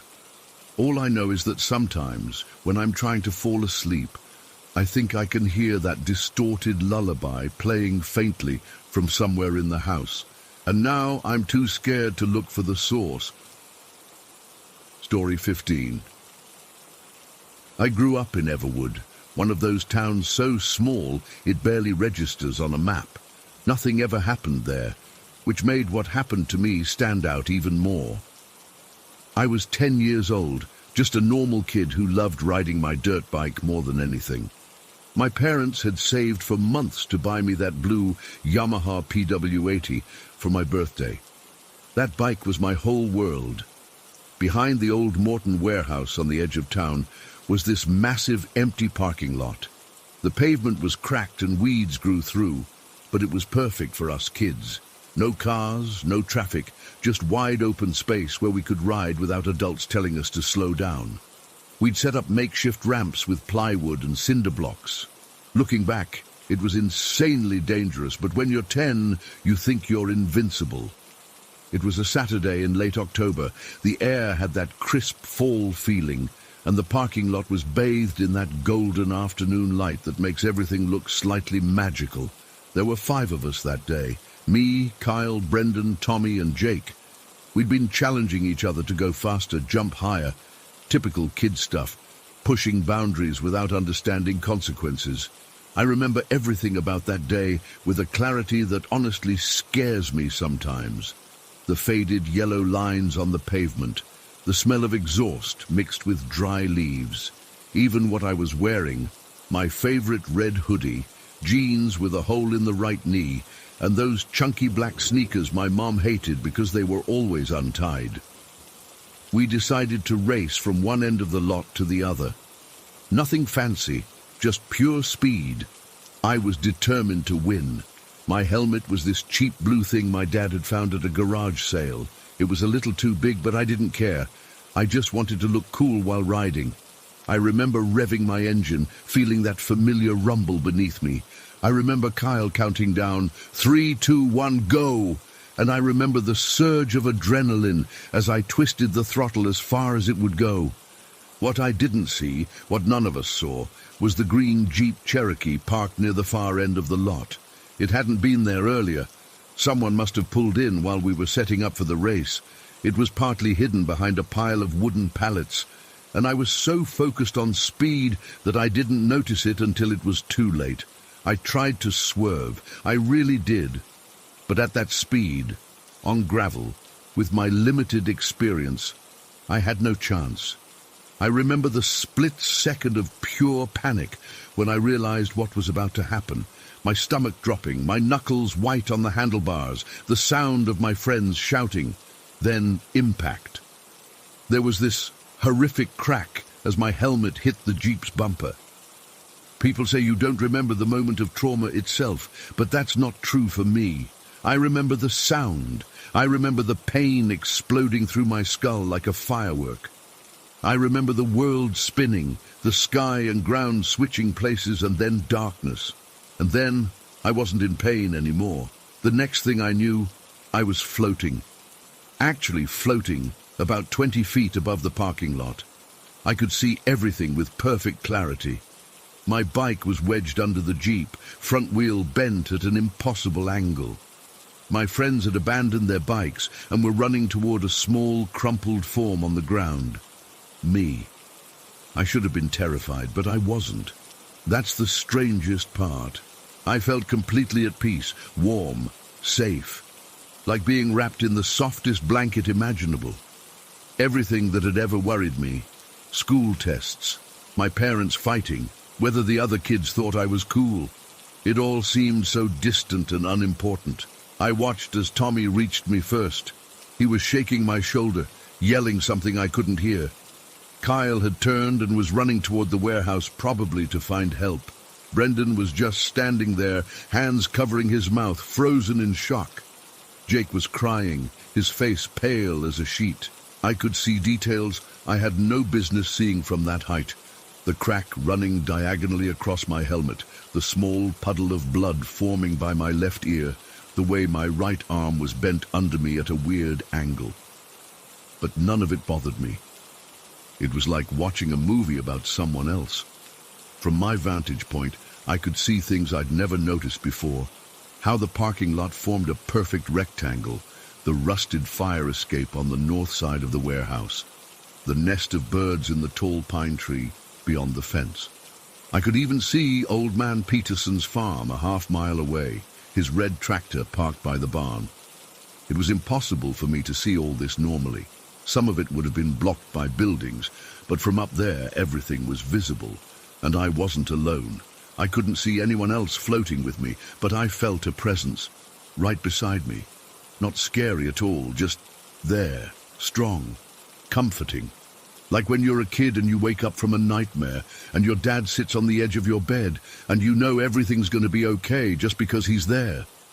We didn't speak, not with words anyway, but suddenly thoughts that weren't mine were forming in my head, as clear as if someone had whispered directly into my ear, "It's not your time to go, get back down there." The message wasn't harsh or commanding. It was gentle but firm, like the person, if it was a person, knew exactly how things were supposed to be. Like they had access to some master plan that I couldn't understand. I didn't want to go back. That's the part that's hardest to explain to people. I was perfectly content to stay floating there forever, wrapped in that incredible warmth and peace. Why would I want to go back to pain and confusion? But before I could even resist, I felt a sort of pull, like gravity suddenly remembered I existed. The parking lot rushed toward me, everything blurring, and then I was gasping for air, my eyes flying open to see 5 terrified faces hovering over me. My friends, plus Mr. Delaney, who worked at the warehouse and must have heard the commotion. The pain came rushing back all at once, my head throbbing, my arms screaming, every breath like fire in my chest. "Don't move, kid," Mr. Delaney was saying, his hand on my shoulder. "Ambulance is coming." I wanted to tell them where I'd been, what I'd seen, but I couldn't form the words. My mouth tasted like copper, and my tongue felt too big. All I managed to say was, "I saw everything." They thought I was confused, delirious. Maybe I was. The ambulance arrived 7 minutes later. I know because Kyle timed it on his Casio watch, something he told me later. The paramedics stabilized my neck, strapped me to a board, asked me questions I couldn't really answer. At the hospital, they determined I had a severe concussion, a fractured right radius, 3 broken ribs, and a collection of cuts and bruises that made me look like I'd been painted purple. My parents were beside themselves. Mom couldn't stop crying, and Dad kept pacing the room, alternating between relief that I was alive and anger that I'd been so reckless. The doctors kept me overnight for observation. That's when I tried to explain what had happened. The floating, the bird's eye view, the presence beside me. The doctor smiled kindly and explained that my brain had experienced trauma and oxygen deprivation. The mind creates interesting narratives when it's under extreme stress, he said. What you experienced has a name. It's called a near-death experience. The floating sensation, the feeling of peace, these are common reports from people who've suffered similar injuries. But that explanation never sat right with me. If it was just my brain misfiring, how did I see things that I couldn't possibly have known about? The next day, when I was more coherent, I asked my dad to drive slowly past the warehouse. Sure enough, there was a bird's nest in the pine tree, exactly where I'd seen it from above. The fire escape was right where I remembered it. And when we passed Old Man Peterson's farm, his red tractor was parked by the barn, just as I'd observed. I couldn't have known these details. Some of them weren't even visible from ground level without specifically looking for them. And that presence beside me, no brain chemistry can explain how real that felt. Recovery was slow and painful. 6 weeks in a cast for my arm, headaches that would come out of nowhere and leave me in tears, physical therapy for my ribs. But the physical pain eventually faded. What never faded was the memory of that day. 23 years later, and I can still feel the peace that washed over me as I floated above my broken body. I can still sense that presence beside me, guiding me back when it would have been so easy to drift away. I've researched NDEs extensively since then, read all the scientific explanations, the release of endorphins, the lack of oxygen triggering hallucinations, the brain's attempt to make sense of trauma. But none of those explanations capture the reality of what I experienced. The thing is, I'm not particularly religious. My family went to church at Christmas and Easter, but that was about it. I didn't grow up with strong beliefs about the afterlife. But that day changed something fundamental in me. Not in a preachy way, but in how I understand what it means to be alive, to exist in this body. I still can't talk about it without getting emotional. My wife says my voice changes when I try to describe that feeling of perfect peace. Sometimes I wake up in the middle of the night, reaching out for something I can't quite grasp, trying to recapture that sensation. I never went back to the abandoned parking lot after the accident. None of us did. My friends were too traumatized by watching me nearly die, and I couldn't bring myself to face the place where everything changed. The warehouse was demolished a few years later to make way for a strip mall. Sometimes I drive past and try to picture where everything happened, but it's all concrete and chain stores now. The doctors fixed my body, but they couldn't explain what happened to me during those minutes when I was technically still breathing, but somehow elsewhere. They checked all the boxes on their medical forms, sent me home with prescriptions and follow-up appointments, filed it away as another childhood accident. But I know what I experienced wasn't just misfiring neurons or oxygen-starved brain cells. I know I was somewhere else, somewhere beyond physical reality as we understand it. And I know someone, something, sent me back. I don't have answers. I can't tell you who or what was with me that day, or why it wasn't my time. All I know is that for a few minutes on an ordinary October afternoon, I glimpsed something beyond our normal existence. And nothing, no scientific paper, no doctor's explanation, no passage of time, has ever convinced me it wasn't real. Sometimes I still dream about floating above that parking lot. In the dreams, I always look down and see my 10-year-old self, broken and still. But unlike that day, in the dreams there's no voice telling me to go back. Instead, I just keep floating higher and higher, until Everwood is just a speck below me, and then nothing at all. I always wake up from those dreams with tears on my face, though I'm never sure if they're tears of fear or longing. Story 16. I never thought I'd be sharing this with anyone. I've spent years trying to rationalize what's been happening, but I can't keep pretending anymore. I need to get this off my chest. I've lived in Ravenhurst my whole life. It's a small woodland community where everyone knows everyone, and nothing exciting ever happens. The kind of place where the biggest news is someone's dog getting loose or Mrs. Henderson's prize-winning tomatoes. We're surrounded by miles of dense forest and the isolation used to feel peaceful. Now it just feels oppressive. Looking back, I realize I've always felt it, that sensation of being watched. I can't remember exactly when it started. Maybe I was 7 or 8. I'd be playing in my room or doing homework and suddenly get this overwhelming feeling that someone was standing right behind me. I'd spin around, heart pounding, but of course, no one was there. My parents brushed it off as an overactive imagination.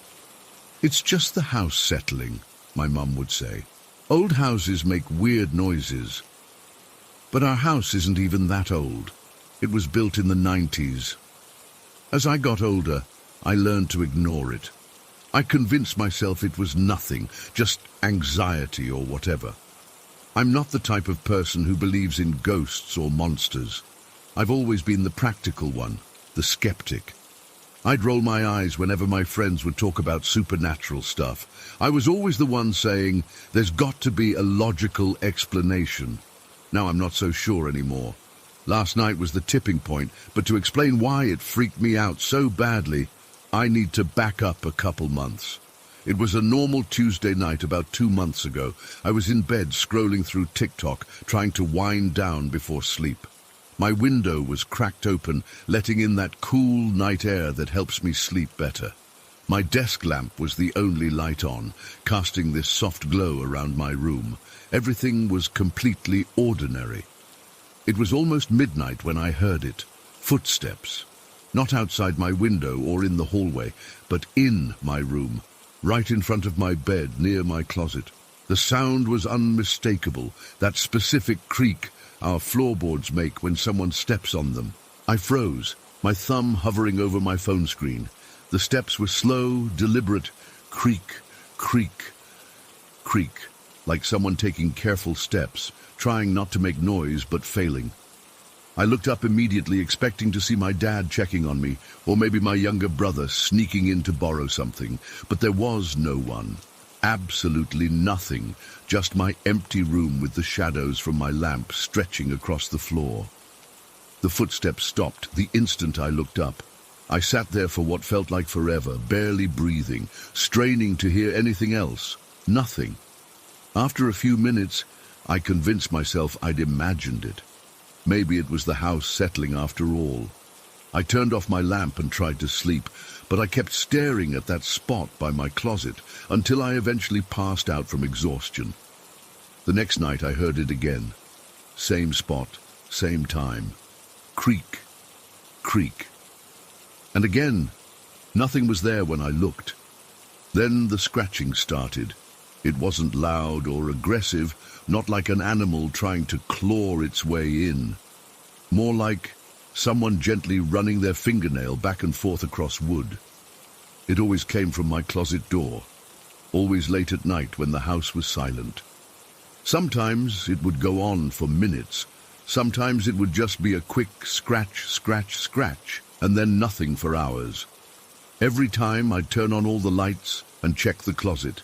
I'd push aside my clothes, look behind boxes, even check the ceiling.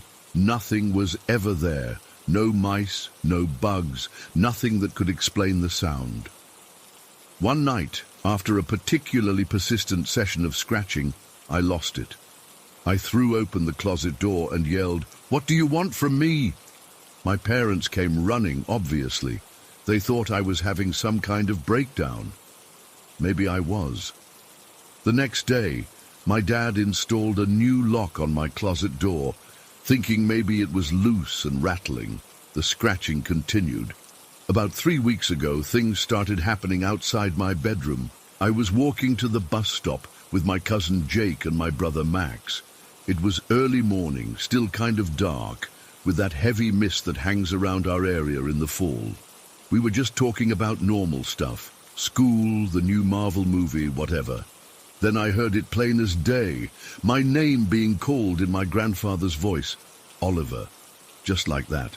Not shouted, just spoken normally like he was standing right next to me. My grandfather passed away 2 years ago. I stopped walking and turned around, half expecting to see, I don't even know what. There was nothing behind us but empty road stretching back toward our house. "Did you guys hear that?" I asked. Jake and Max both looked at me like I was crazy. "Hear what?" Jake asked. Max just shrugged. "Someone called my name. It sounded like Grandpa." The look they exchanged made my stomach drop. That Oliver's losing it look. "There was nothing, dude," Max said. "Literally silence until you freaked out." I let it go. What else could I do? But I know what I heard. It was his voice. Exactly how he used to call me in from playing outside for dinner. That same inflection on the second syllable that was so distinctly him. After that, I started noticing more things. Items in my room would be in slightly different positions than where I left them, not moved dramatically. That would be easier to explain away as forgetfulness. No, my pencil would be on the right side of my desk instead of the left. My phone charger would be unplugged when I was sure I'd left it plugged in. Small things that made me question my own memory. Last week, though, something happened that I can't explain away, no matter how hard I try. I was sitting on our front porch steps at twilight, just trying to get some fresh air and clear my head, Our house sits about half a mile from the edge of the forest, with just open field between us and the trees. I was scrolling through Instagram, not really paying attention to anything, when I heard it. A scream. A woman's scream, coming from deep in the forest. I've lived near these woods my entire life. I know what foxes sound like when they make those creepy human-like screams. This wasn't that. This was a woman, terrified, screaming like her life depended on it. I stood up so fast I dropped my phone, staring toward the tree line. The scream came again, somehow both distant and crystal clear at the same time. It made my skin crawl. I ran inside and told my parents. My dad grabbed a flashlight and we drove down to the forest edge. We called out, walked a little ways in, but found nothing. No signs of anyone in trouble. Dad said it was probably just a fox after all, or maybe some hikers playing around. But I saw his face as we drove back home. He was spooked too. The police came out the next morning after my mom called them. They did a more thorough search, but found nothing. No evidence of anyone being hurt. No missing persons reports in the area. They were nice about it, but I could tell they thought we were wasting their time. That brings me to last night. I went to bed early, exhausted from not sleeping well for weeks. I must have fallen asleep almost immediately, because the next thing I knew I was walking up the exterior stairs of our house. It was dark, but not completely, like early evening when the sun has just set. Everything felt hyper-real, the way dreams sometimes do when you're half aware you're dreaming. I reached the top of the stairs and turned to look back at our yard. That's when I saw it. Standing at the bottom of the stairs was something. It was shaped like a person, but completely black, not like someone wearing dark clothes, but like a hole cut out of reality. No features except for its eyes. Red eyes, not glowing exactly, but somehow visible even against the darkness of its form. They were fixed directly on me. For a moment, we just stared at each other. I couldn't move, couldn't breathe, couldn't even think. Then it opened what I assume was its mouth, just a gash of deeper darkness in its face, and screamed. It wasn't like the woman's scream from the forest. This was wrong, like several voices layered on top of each other, some high, some impossibly low.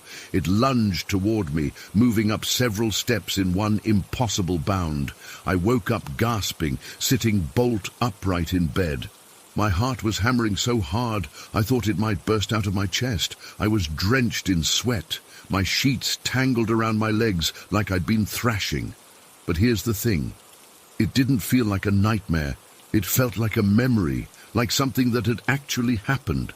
I sat there in the dark trying to catch my breath. That's when I noticed my bedroom door was open. I always sleep with it closed. Always. And there, on the floor, just inside my doorway, was a small puddle of water, like someone had been standing there, dripping. It hasn't rained in over a week. I got up and checked the rest of the house. Everyone was asleep, all doors and windows locked. But when I went back to my room, the puddle was gone, not dried up, completely gone, without a trace. The carpet wasn't even damp. I don't know what to do anymore. I haven't told my parents about last night. What would I even say? That I had a nightmare about a shadow creature and then found mysterious disappearing water in my room. They already think I'm stressed from school or going through some phase.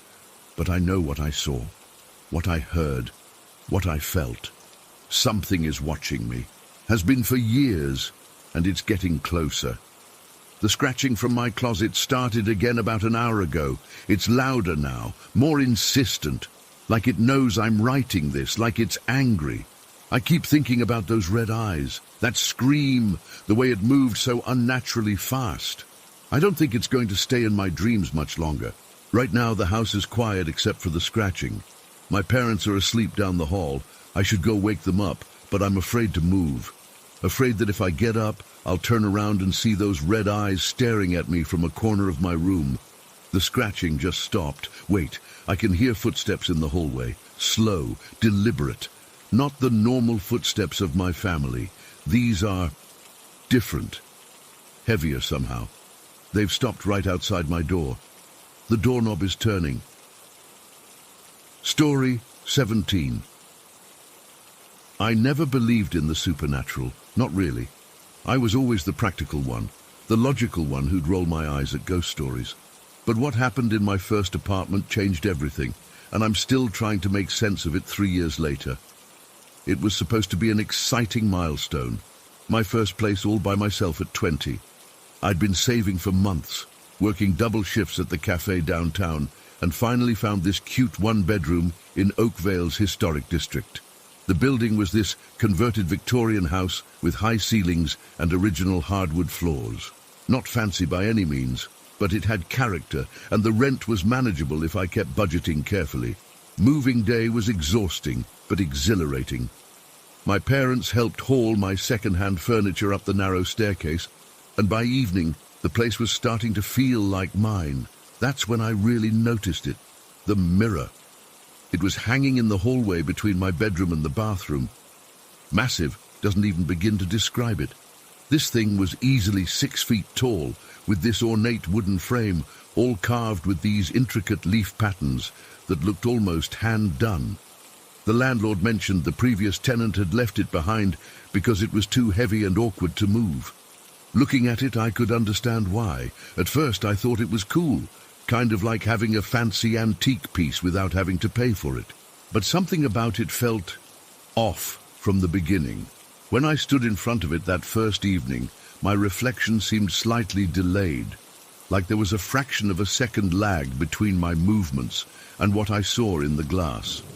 I remember laughing it off, blaming it on exhaustion from the move. That first night I slept like a rock, completely drained from hauling boxes and furniture all day. But the second night, I started noticing things. The hallway where the mirror hung was freezing cold, like significantly colder than the rest of the apartment. I checked for drafts, open windows, air vents. Nothing explained it. The temperature would drop dramatically right in that spot, then return to normal a few feet away in any direction. I brought my cat Milo with me to the new place.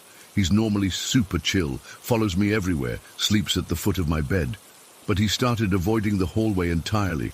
He'd sit at the edge of the living room and just stare toward the mirror, his tail all puffed up. If I picked him up and tried to carry him past it, he'd struggle like crazy to get away. About a week after moving in, I was getting ready for bed. It was around midnight and I was exhausted from a long shift. I left my bedroom door cracked open for Milo like I always do. I remember lying on my side, scrolling through my phone one last time. When I heard the floor creak in the hallway, I figured it was just the building settling. It was old, after all. I put my phone down and was just drifting off when I felt it. This unmistakable weight pressing down on my mattress behind me, like someone was climbing onto my bed. I immediately thought it was Milo, finally getting over whatever was freaking him out about the hallway. I rolled over to pet him, but there was nothing there. The impression on the mattress remained for a second, then slowly lifted away. My heart was hammering in my chest. I looked toward my bedroom door. It was still exactly how I'd left it, cracked open, but not enough for Milo to push through. I got up to check and found him curled up on the couch in the living room, fast asleep. I didn't sleep at all that night. I told myself there had to be a logical explanation. Maybe the mattress springs were adjusting, or maybe I was half asleep and imagined it. But deep down, I knew what I felt was real. Someone, or something, had been on my bed. The next morning, I called my dad and casually mentioned the ugly old mirror in my hallway, asking if he'd help me get rid of it. I didn't tell him about what happened. I just said I wanted to put up some photos instead. He agreed to come by that weekend with his truck. Over the next few days, things escalated. I'd wake up at exactly 3:17 a.m. every night, feeling like someone was watching me. The hallway got so cold that I could see my breath when I walked past the mirror to get to the bathroom. One night, I swear I saw movement in the reflection that didn't match anything in the actual hallway. Just a dark shape shifting in the corner of the glass. I started avoiding looking at it altogether. I'd keep my eyes down when I had to pass it, and I'd hold my breath the whole time, like somehow that would protect me. I know how stupid that sounds, but it felt necessary. By Friday, I was a mess from lack of sleep and constant anxiety. When my dad arrived on Saturday morning, I was beyond relieved. He commented that I looked tired and I just blamed it on working too many shifts. We wrapped the mirror in moving blankets and he carried it down to his truck with help from one of my neighbors. It was so heavy that the two grown men struggled with it. My dad didn't have time to take it to the dump that day, so he brought it to my parents' house and stored it in their garage overnight, planning to dispose of it Sunday morning. I felt this immediate sense of relief once it was out of my apartment, like I could finally breathe properly again. That night, I slept deeply for the first time in over a week. No mysterious weight on my bed, no waking up at odd hours. Milo even came and curled up next to me like he used to. I woke up Sunday morning feeling like myself again until my mom called. Her voice sounded strange, tense. She asked if anything weird had happened with the mirror while it was in my apartment. I hesitated, then finally admitted that yes, some strange things had occurred. That's when she told me what happened at their house overnight. My mom had gotten up around 2 a.m. to use the bathroom. As she was heading back to bed, she noticed their dog, Rusty, this super vocal German shepherd who barks at everything, standing completely rigid at their bedroom doorway. He was staring down the hallway toward the garage, not making a sound, not moving a muscle, just watching. My mom tried to call him back to bed, but he wouldn't budge. She went over and grabbed his collar, and she said his fur was standing up along his spine, but he still wouldn't make a sound, which was completely unlike him. This dog barks at leaves blowing across the yard, but here he was, silent as a statue. She looked down the hallway but couldn't see anything unusual. She tried again to get Rusty to come back to bed, but he stayed there guarding the doorway until sunrise. Mom said she couldn't sleep the rest of the night with him standing there like that. The weirdest part? My mom is the biggest skeptic I know. She's always been the first to dismiss anything remotely supernatural with logical explanations. But that morning, she told my dad in no uncertain terms that the mirror needed to go immediately. She wouldn't even let him have breakfast first. She just wanted it out of their house. Dad took it to the dump that morning.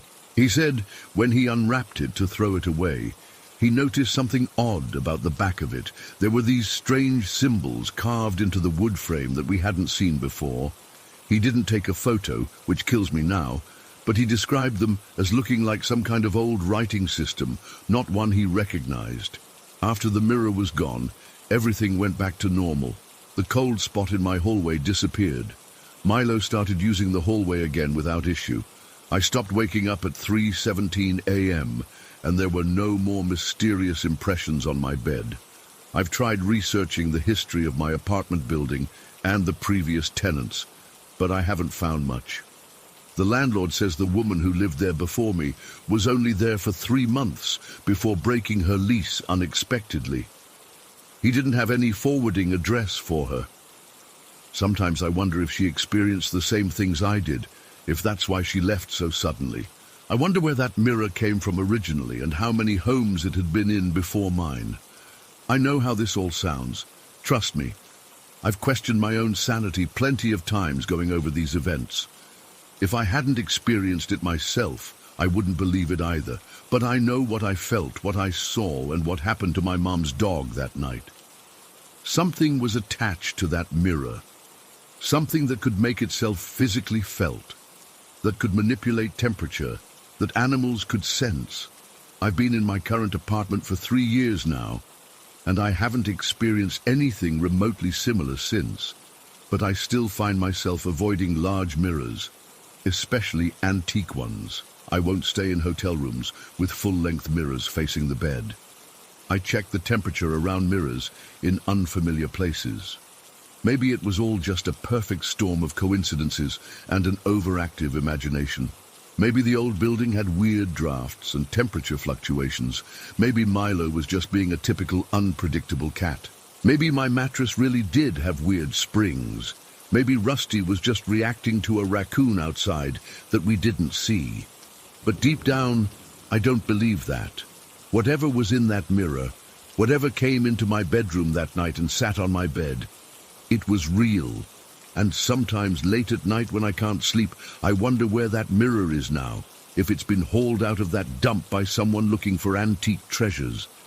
I wonder if someone else has hung it on their wall, if they're feeling that cold spot, seeing those movements in the glass, waking up to the weight of something unseen pressing down on their mattress. And I wonder if they'll figure it out before whatever it is gets stronger. Story 18. We'd only been living in our Blackthorn Valley house for about 3 months. The property was perfect, a beautiful old farmhouse surrounded by rolling hills, about 40 minutes from the nearest town. We got it for a steal because it needed work and was so isolated. After our wedding, we were excited to have our own space, somewhere quiet where we could start our life together without nosy neighbors or city noise. The strange stuff started small.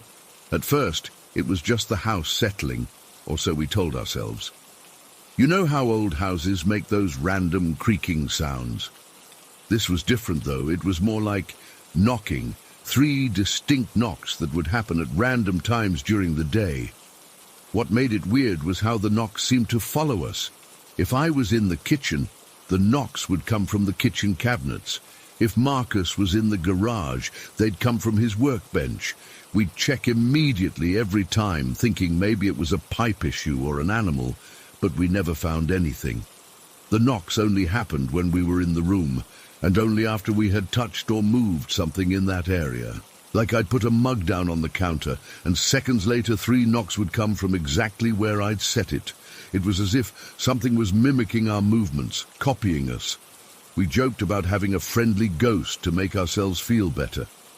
When you're 30 miles from your nearest neighbor with spotty cell service, you learn to cope with weird stuff rather than freak out. Then came that first night with the red light. It was around 3:14 a.m. I remember checking my phone when we both jolted awake at the exact same moment. The entire bedroom was bathed in this deep, pulsing red glow. It wasn't like police lights or anything mechanical. It was more alive somehow, like it had a heartbeat. The light seemed to come from everywhere and nowhere at once. "Do you see that?" Marcus whispered, his voice tense. I couldn't even respond at first. The light illuminated everything in this surreal crimson wash. The dresser, the closet door, our faces, all tinted blood red. I remember how unnaturally warm it felt on my skin. Then, after maybe 10 seconds, it vanished. Just blinked out of existence like someone had flipped a switch. We sat there in the darkness, clutching each other, too shocked to speak. The next morning we tried to rationalize it. Maybe headlights from the distant road had somehow reflected just right. But our bedroom faces the back of the property, with no roads in that direction. A weather phenomenon? But the sky had been clear. We even checked online for reports of aurora activity or anything unusual, but found nothing. For the next few days we were on edge, jumping at every sound. The knocking continued, still following our movements, but now it seemed more insistent, louder. We'd hear it in the middle of the night sometimes. 3 distinct knocks on the bedside table or the headboard or the closet door. A week after the red light incident, we were sitting in the living room. It was around 9 p.m., and we had the TV on low, mostly just as background noise, while I scrolled through my phone and Marcus read a book. We'd drawn all the curtains tight and closed every blind, something we'd started doing religiously since the red light appeared. That's when I noticed it.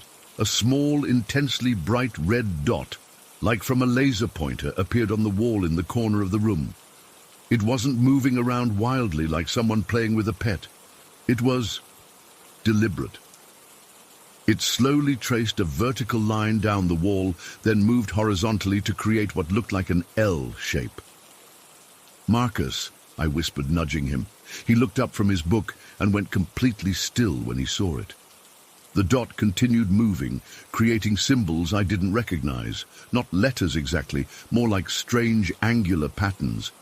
Then it suddenly expanded, growing from pinpoint size to about the diameter of a baseball, still maintaining that impossible brightness. "What the hell is that?" Marcus whispered. He stood up slowly, moving toward it. "Don't," I said, grabbing his arm. The light pulsed once, twice, then shot across the room to the opposite wall, moving faster than my eyes could track. It hovered there for a moment before blinking out. We tore the living room apart, looking for an explanation. Marcus checked outside with a flashlight, searching for any sign of someone who might be playing a sick prank, but we were completely alone.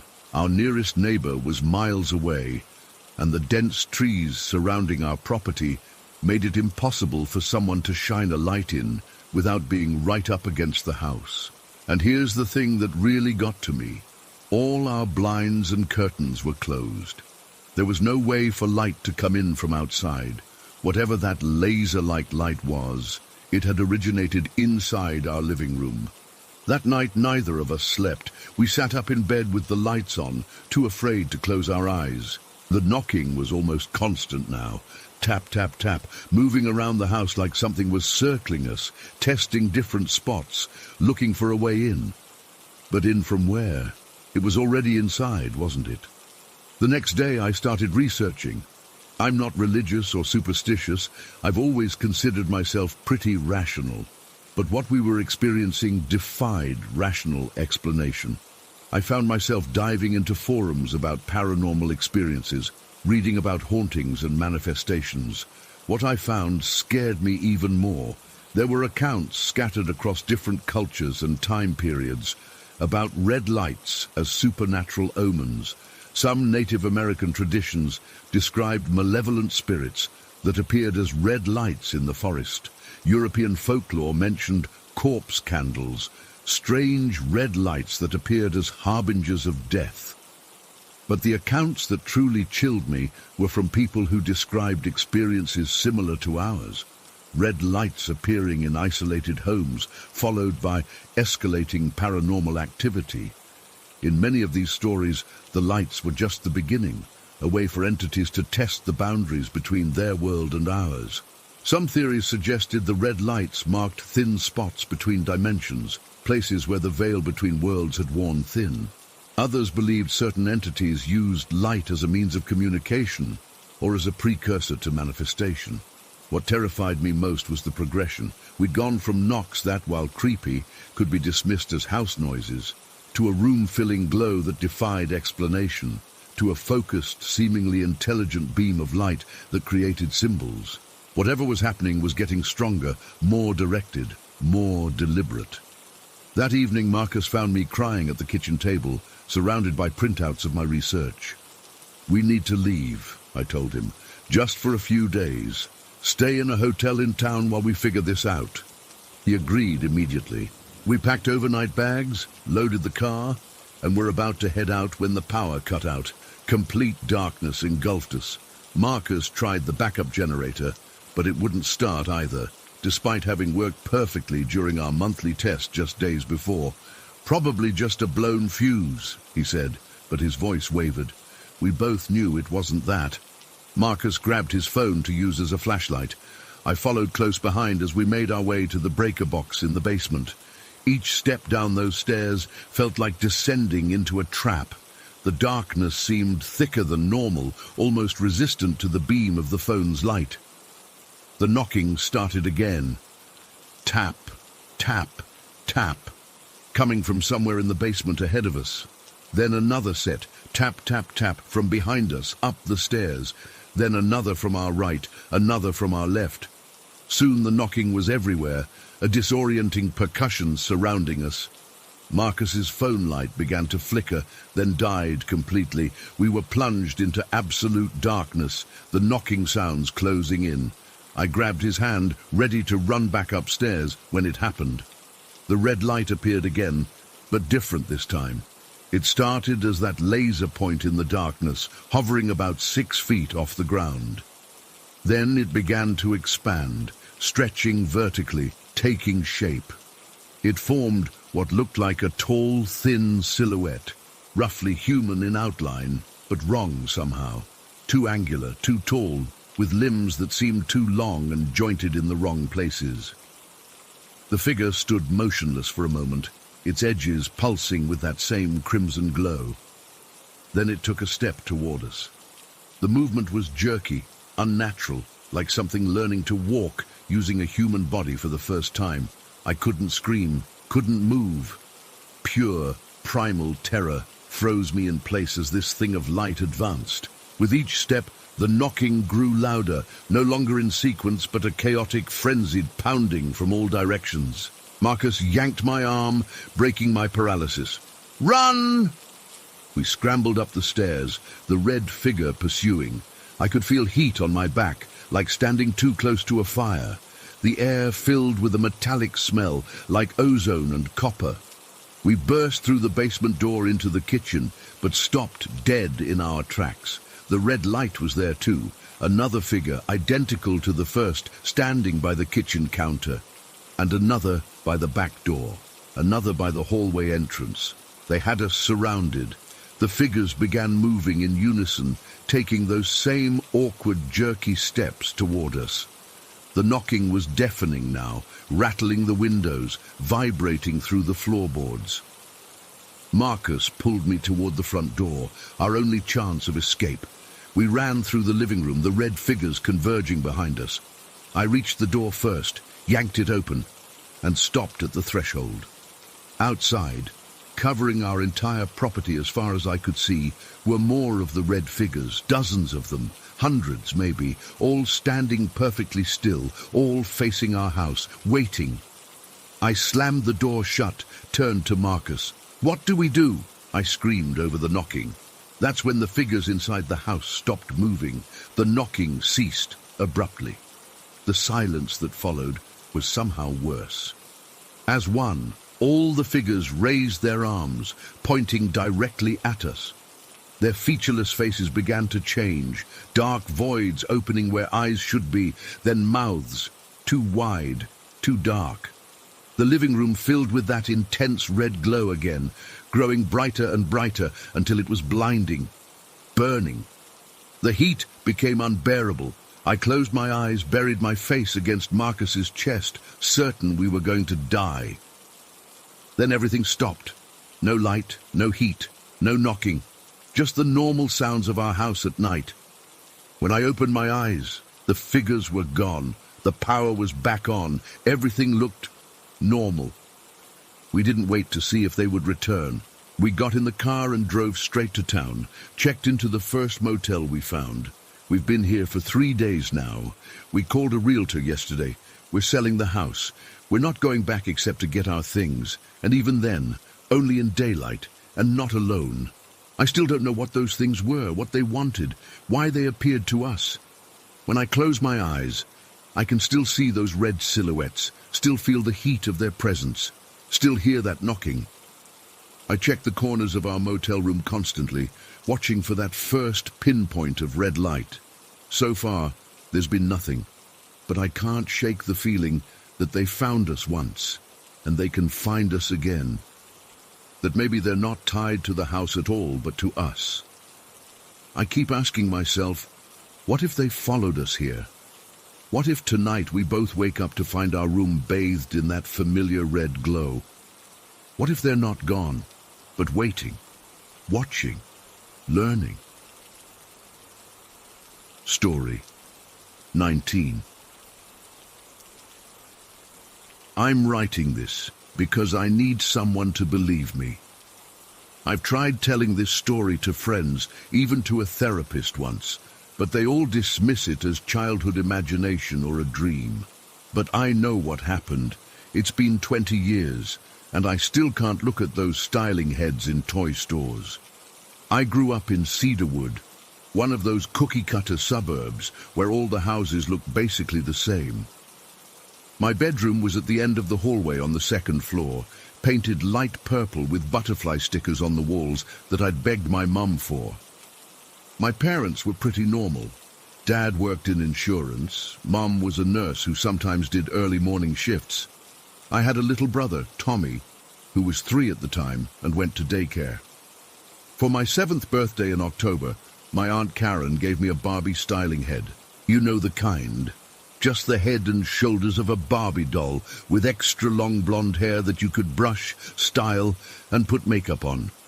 I wasn't super into Barbies, but I acted excited because that's what you do when relatives give you presents. The problem started the moment I took it out of the box. The thing had these big blue eyes that didn't blink, obviously, but they seemed to follow me around the room. I know how that sounds, but it wasn't like other dolls. There was something wrong about it. The box said the eyes were lifelike, but they weren't. They were dead and empty, like they were waiting for something to fill them. I put it on my dresser that night, turning it so it faced toward my closet and away from my bed. My mom thought it was weird, but I made up some excuse about not wanting to mess up its hair while I slept. Really, I just couldn't stand those eyes watching me. The first week was fine. I barely touched it, except when my mom asked if I'd played with Aunt Karen's nice present. I'd brush its hair a couple times and then put it back, always facing away from my bed. The incident happened in November, on a Wednesday. I remember because Wednesdays were when my mom worked early shifts and my dad drove Tommy to daycare before heading to work. They'd wake me up, help me get dressed, and then leave around 7:15. I'd wait for the school bus alone for about 20 minutes. That morning was cold and grey. I remember sitting on my bed after they left, still sleepy, not wanting to go downstairs yet because the house felt empty and quiet in a way that made my skin prickle. I must have dozed off because the next thing I remember is waking up to footsteps in the hallway. Heavy footsteps, not like my mom's quick steps or my dad's familiar stride. These were slow, deliberate, thud, thud, thud, like someone was dragging something with each step. At first I thought maybe Mom had forgotten something and come back. But then I heard the breathing. It was deep and wet sounding, like when you have a really bad cold and can't breathe through your nose. Raspy, wheezing breaths that seemed to fill the hallway outside my door. My bedroom door was partially open, just a crack, the way I always kept it. The footsteps got louder, stopping right outside. The breathing was so loud now, I could feel my heart pounding against my ribs. I squeezed my eyes shut, pulled my blanket higher, and did what most kids do when they're scared. I pretended to be asleep. The door creaked open wider. The footsteps entered my room, slow and heavy on the carpet. I could feel something standing next to my bed, breathing down on me. The air felt colder, heavier somehow. Then there was a soft thump on my pillow, right next to my head. I don't know what made me open my eyes. Maybe it was curiosity, or maybe some part of me needed to confirm what I was feeling. But I did. I opened my eyes just a crack, and there it was, the Barbie head lying on my pillow just inches from my face, those dead blue eyes staring directly into mine. I couldn't move, couldn't scream, couldn't even breathe. It was like my whole body had turned to stone. I just stared back at those plastic eyes, and I swear, they looked different, more aware, like something was looking out through them that wasn't supposed to be there. The breathing continued right above me, but I couldn't bring myself to look up to see what was making it. Something told me that if I did, if I saw what was standing over my bed, I'd never be the same again. So I just squeezed my eyes shut again and lay completely still, my heart beating so hard I thought it might explode. After what felt like forever, but was probably only a minute, I heard the footsteps move away, back toward the door. Slow, heavy steps. Thud, thud, thud. Then the door creaked, and the breathing faded down the hallway. I stayed frozen for at least 5 more minutes, afraid to move, afraid to breathe too loudly. When I finally gathered enough courage to open my eyes again, my room was empty. But when I looked over at my dresser, my blood went cold. The Barbie styling head was back on the dresser, but now it was turned around, facing my bed, facing me, those blue eyes staring right at me. I don't remember getting ready for school that day. I don't remember the bus ride or what we learned. All I remember is coming home and going straight to my room, grabbing that Barbie head and shoving it deep in a box in the garage behind the Christmas decorations. I didn't tell my parents. I was afraid they wouldn't believe me, or worse, that they'd make me keep it in my room. For a few weeks, everything was normal. I slept better. I stopped waking up feeling like someone was watching me. I almost convinced myself that I'd imagined the whole thing, that maybe I'd been having a really vivid nightmare. Then came the morning when I woke up and looked over at my dresser. It was back. The Barbie styling head sat in the exact same spot where it had been before, perfectly centered on my dresser, its dead blue eyes fixed on my bed. My hands shook as I got dressed. At breakfast, I tried to sound casual when I asked, "Mum, did you find my Barbie head thing and put it back in my room?" She looked confused. "What Barbie head?" "The styling one from Karen." "Isn't it in your room where it's always been?" "No, I put it in the garage a while ago." "Why would you do that?" "That was an expensive present. And no, I haven't seen it in the garage." "Are you sure that's where you put it?" My dad chimed in. "I was organizing the garage last weekend and didn't see any toys out there." They both seemed genuinely confused, which meant either they were lying, which made no sense, or something else had brought it back. That night, I couldn't sleep. I kept staring at those plastic eyes across the room, convinced they would blink if I watched long enough. Around midnight, I got up, grabbed the styling head and took it downstairs. In our basement was an old metal dog crate from when we had a dog that ran away. I shoved the Barbie head inside, locked the latch, and pushed the whole thing behind the furnace where no one would look. For the next few weeks, I checked the crate every day after school. The head remained there, staring out through the metal bars, but at least it was contained. I started sleeping better again, though I'd still sometimes wake up in the middle of the night, convinced I heard those heavy footsteps in the hallway. We moved houses about a year later when my dad got transferred to another branch of his company. On moving day, I made sure the dog crate with the Barbie head inside was loaded onto the moving truck myself. But when we got to the new house, I couldn't find it anywhere. I searched every box, every corner of the moving truck, even asked the movers, but it had vanished. I never saw that Barbie styling head again. But sometimes, especially when I'm alone in a quiet house, I still hear those heavy footsteps. And sometimes, when I wake up suddenly in the middle of the night, I can't shake the feeling that if I open my eyes too quickly, I'll find those dead blue eyes staring into mine again, just inches from my face. I'm 27 now. I live alone in an apartment across the country from Cedarwood. I don't own any dolls or figurines, and all my mirrors get covered at night. My boyfriend thinks it's weird, but he doesn't push it. Last month I got a package in the mail, no return address. Inside was a brand new Barbie styling head still in its box. The card just said, "Found this and thought of you, XOXO," with no signature. I threw it in a dumpster 3 blocks away from my apartment and haven't slept well since. Sometimes I wonder what it wanted from me, why it came to my bed that day. What was carrying it with those heavy steps and raspy breathing? But mostly, I try not to think about it at all, because I'm afraid that thinking about it too much might be like calling out to it, like it might hear me remembering and come find me again. Story 20. I still get goosebumps thinking about what happened last Thursday. I've tried telling a couple of people, but they just laugh it off, saying I got spooked by an old toy. They weren't there, they didn't see it. I work construction over in the industrial side of Collingford. Nothing fancy, just honest work. My buddy Steve had been complaining all week about needing some old VGA adapters he had stored in his attic for a side project he was working on.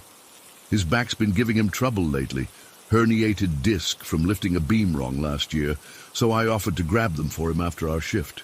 No big deal, right? Just climb up, find a box, climb down. Should have taken 15 minutes tops.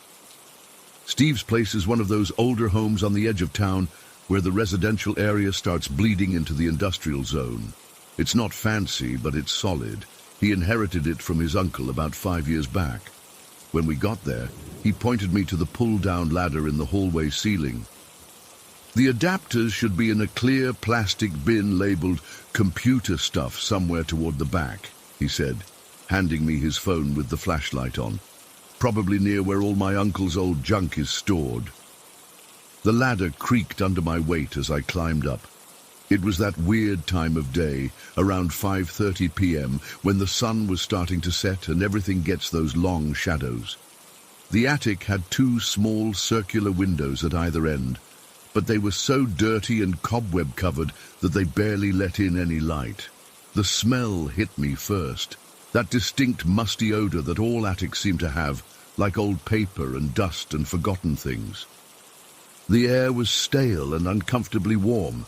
I swept Steve's phone light across the space, and man, that place was packed. I'm talking decades worth of stuff, cardboard boxes stacked nearly to the rafters, old furniture draped in sheets, suitcases, picture frames, you name it.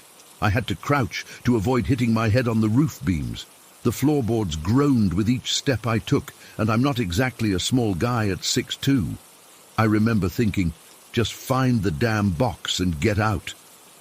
Something about the place felt off from the moment I poked my head up there. That's when I saw it. Sitting upright on an old wooden trunk about 10 feet away was this doll. Not like a Barbie or anything modern, but one of those antique porcelain dolls with the fancy clothes, except there was nothing fancy about this one anymore.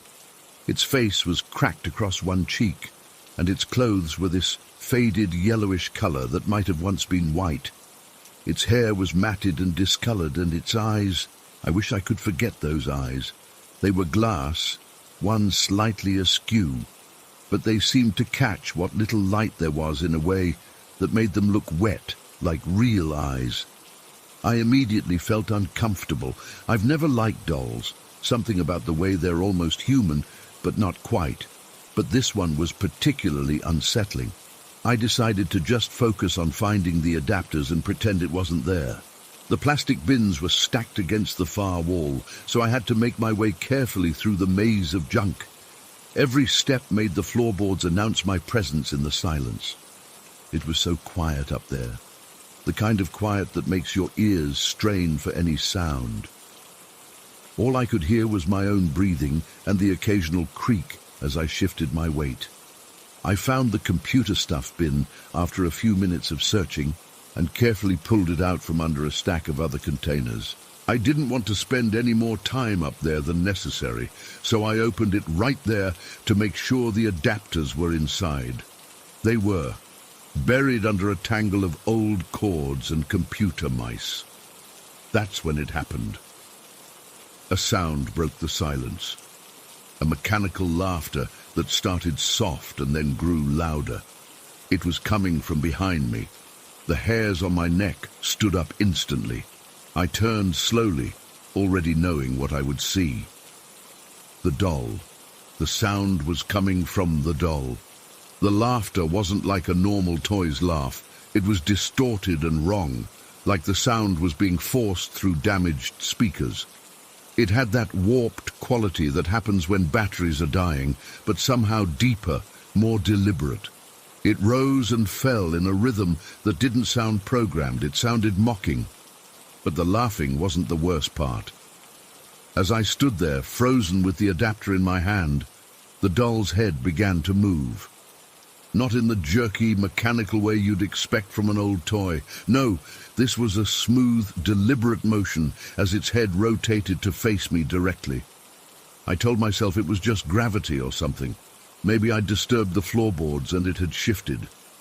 I took a step to the right, keeping my eyes fixed on it. The head followed, smoothly, purposefully, its glass eyes tracking me. "Steve?" I called out, my voice embarrassingly high. No answer. He was probably waiting downstairs, probably couldn't hear me through the floor. I took another step, this time to the left. Again, the head rotated, maintaining its gaze. The laughter had stopped by now, but somehow the silence was worse. I put the adapter in my pocket and started backing toward the attic entrance, never taking my eyes off the doll. Every few steps, I'd move slightly to one side. Each time, without fail, that head would adjust its position to keep watching me. About halfway to the exit, my elbow knocked against a stack of books, sending them tumbling. The noise was explosive in the silence, and I jumped. When I looked back at the doll, its head had tilted slightly as if curious. That's when I noticed something else, something I'd missed before. The doll's right hand, which had been resting in its lap, was now slightly raised, its tiny porcelain fingers splayed as if reaching out. I didn't walk the rest of the way to the exit. I scrambled. I don't remember much except practically falling down the ladder, my heart pounding so hard I could feel it in my throat. Steve was standing at the bottom, looking confused. "You okay? You look like you've seen a ghost." I handed him the adapter, my hand shaking. "Your attic. That doll." He frowned. "What doll?" "On the trunk, the old one with the cracked face." Steve shook his head. "I don't know what you're talking about, man. My uncle didn't collect dolls." "You sure you're not mixing it up with something else?" I wasn't mixing anything up. I knew what I saw. I wanted to drag him up there to see for himself, but something stopped me. What if we went up and it was gone? Or worse, what if it was still there but didn't move for him? I made up some excuse about feeling suddenly sick, not entirely a lie, and left. I sat in my truck for a good 10 minutes before I felt steady enough to drive home. That night, I couldn't sleep. I kept seeing those glass eyes following me in the darkness. I looked up old dolls online, trying to find some explanation. Maybe it was designed to track movement, but everything I found about antique dolls confirmed what I already knew. They didn't have those kinds of mechanics, especially not ones that could still function after sitting in an attic for who knows how many years. The next day at work, Steve asked if I was feeling better. I lied and said yes. He mentioned needing some other stuff from the attic for his project, asked if I'd mind grabbing it for him, since I already knew my way around up there. I refused, made up some excuse about my back. No way was I going back into that attic. Here's the thing that still bothers me the most. Those batteries. Any toy left sitting that long should have dead batteries. Even if by some miracle they weren't completely drained, they would have been corroded, leaking acid into the mechanism. That laughter shouldn't have been possible. That movement shouldn't have been possible. And the way it moved, it wasn't the jerky motion of a mechanical toy. It was smooth and deliberate, like something was controlling it from inside, like it was watching me, studying me. Steve texted me yesterday saying he'd gone up to his attic himself, despite his back, to look for this doll I was so freaked out about. He said there was nothing there that matched my description. "Maybe you saw one of my aunt's old ceramic figurines, and your mind played tricks on you in the bad light," he suggested. I didn't argue with him. What would be the point? I know what I saw. I keep thinking about that doll sitting up there in the darkness, day after day, night after night, waiting. For what, I don't know. But I can still feel those glass eyes on me, like they somehow followed me home from that attic. Sometimes when I'm alone, I think I hear something, a faint mechanical sound, like the winding of an old spring. I drive a different route to work now, one that doesn't take me past Steve's house. I've made excuses to avoid going over there. I know it sounds ridiculous to be so affected by what was probably just an old toy with some weird malfunction, but I can't shake the feeling that what happened in that attic wasn't natural. That doll wasn't just moving because of old leaking batteries. Something was controlling it. Something was watching me through those cracked porcelain features and glass eyes.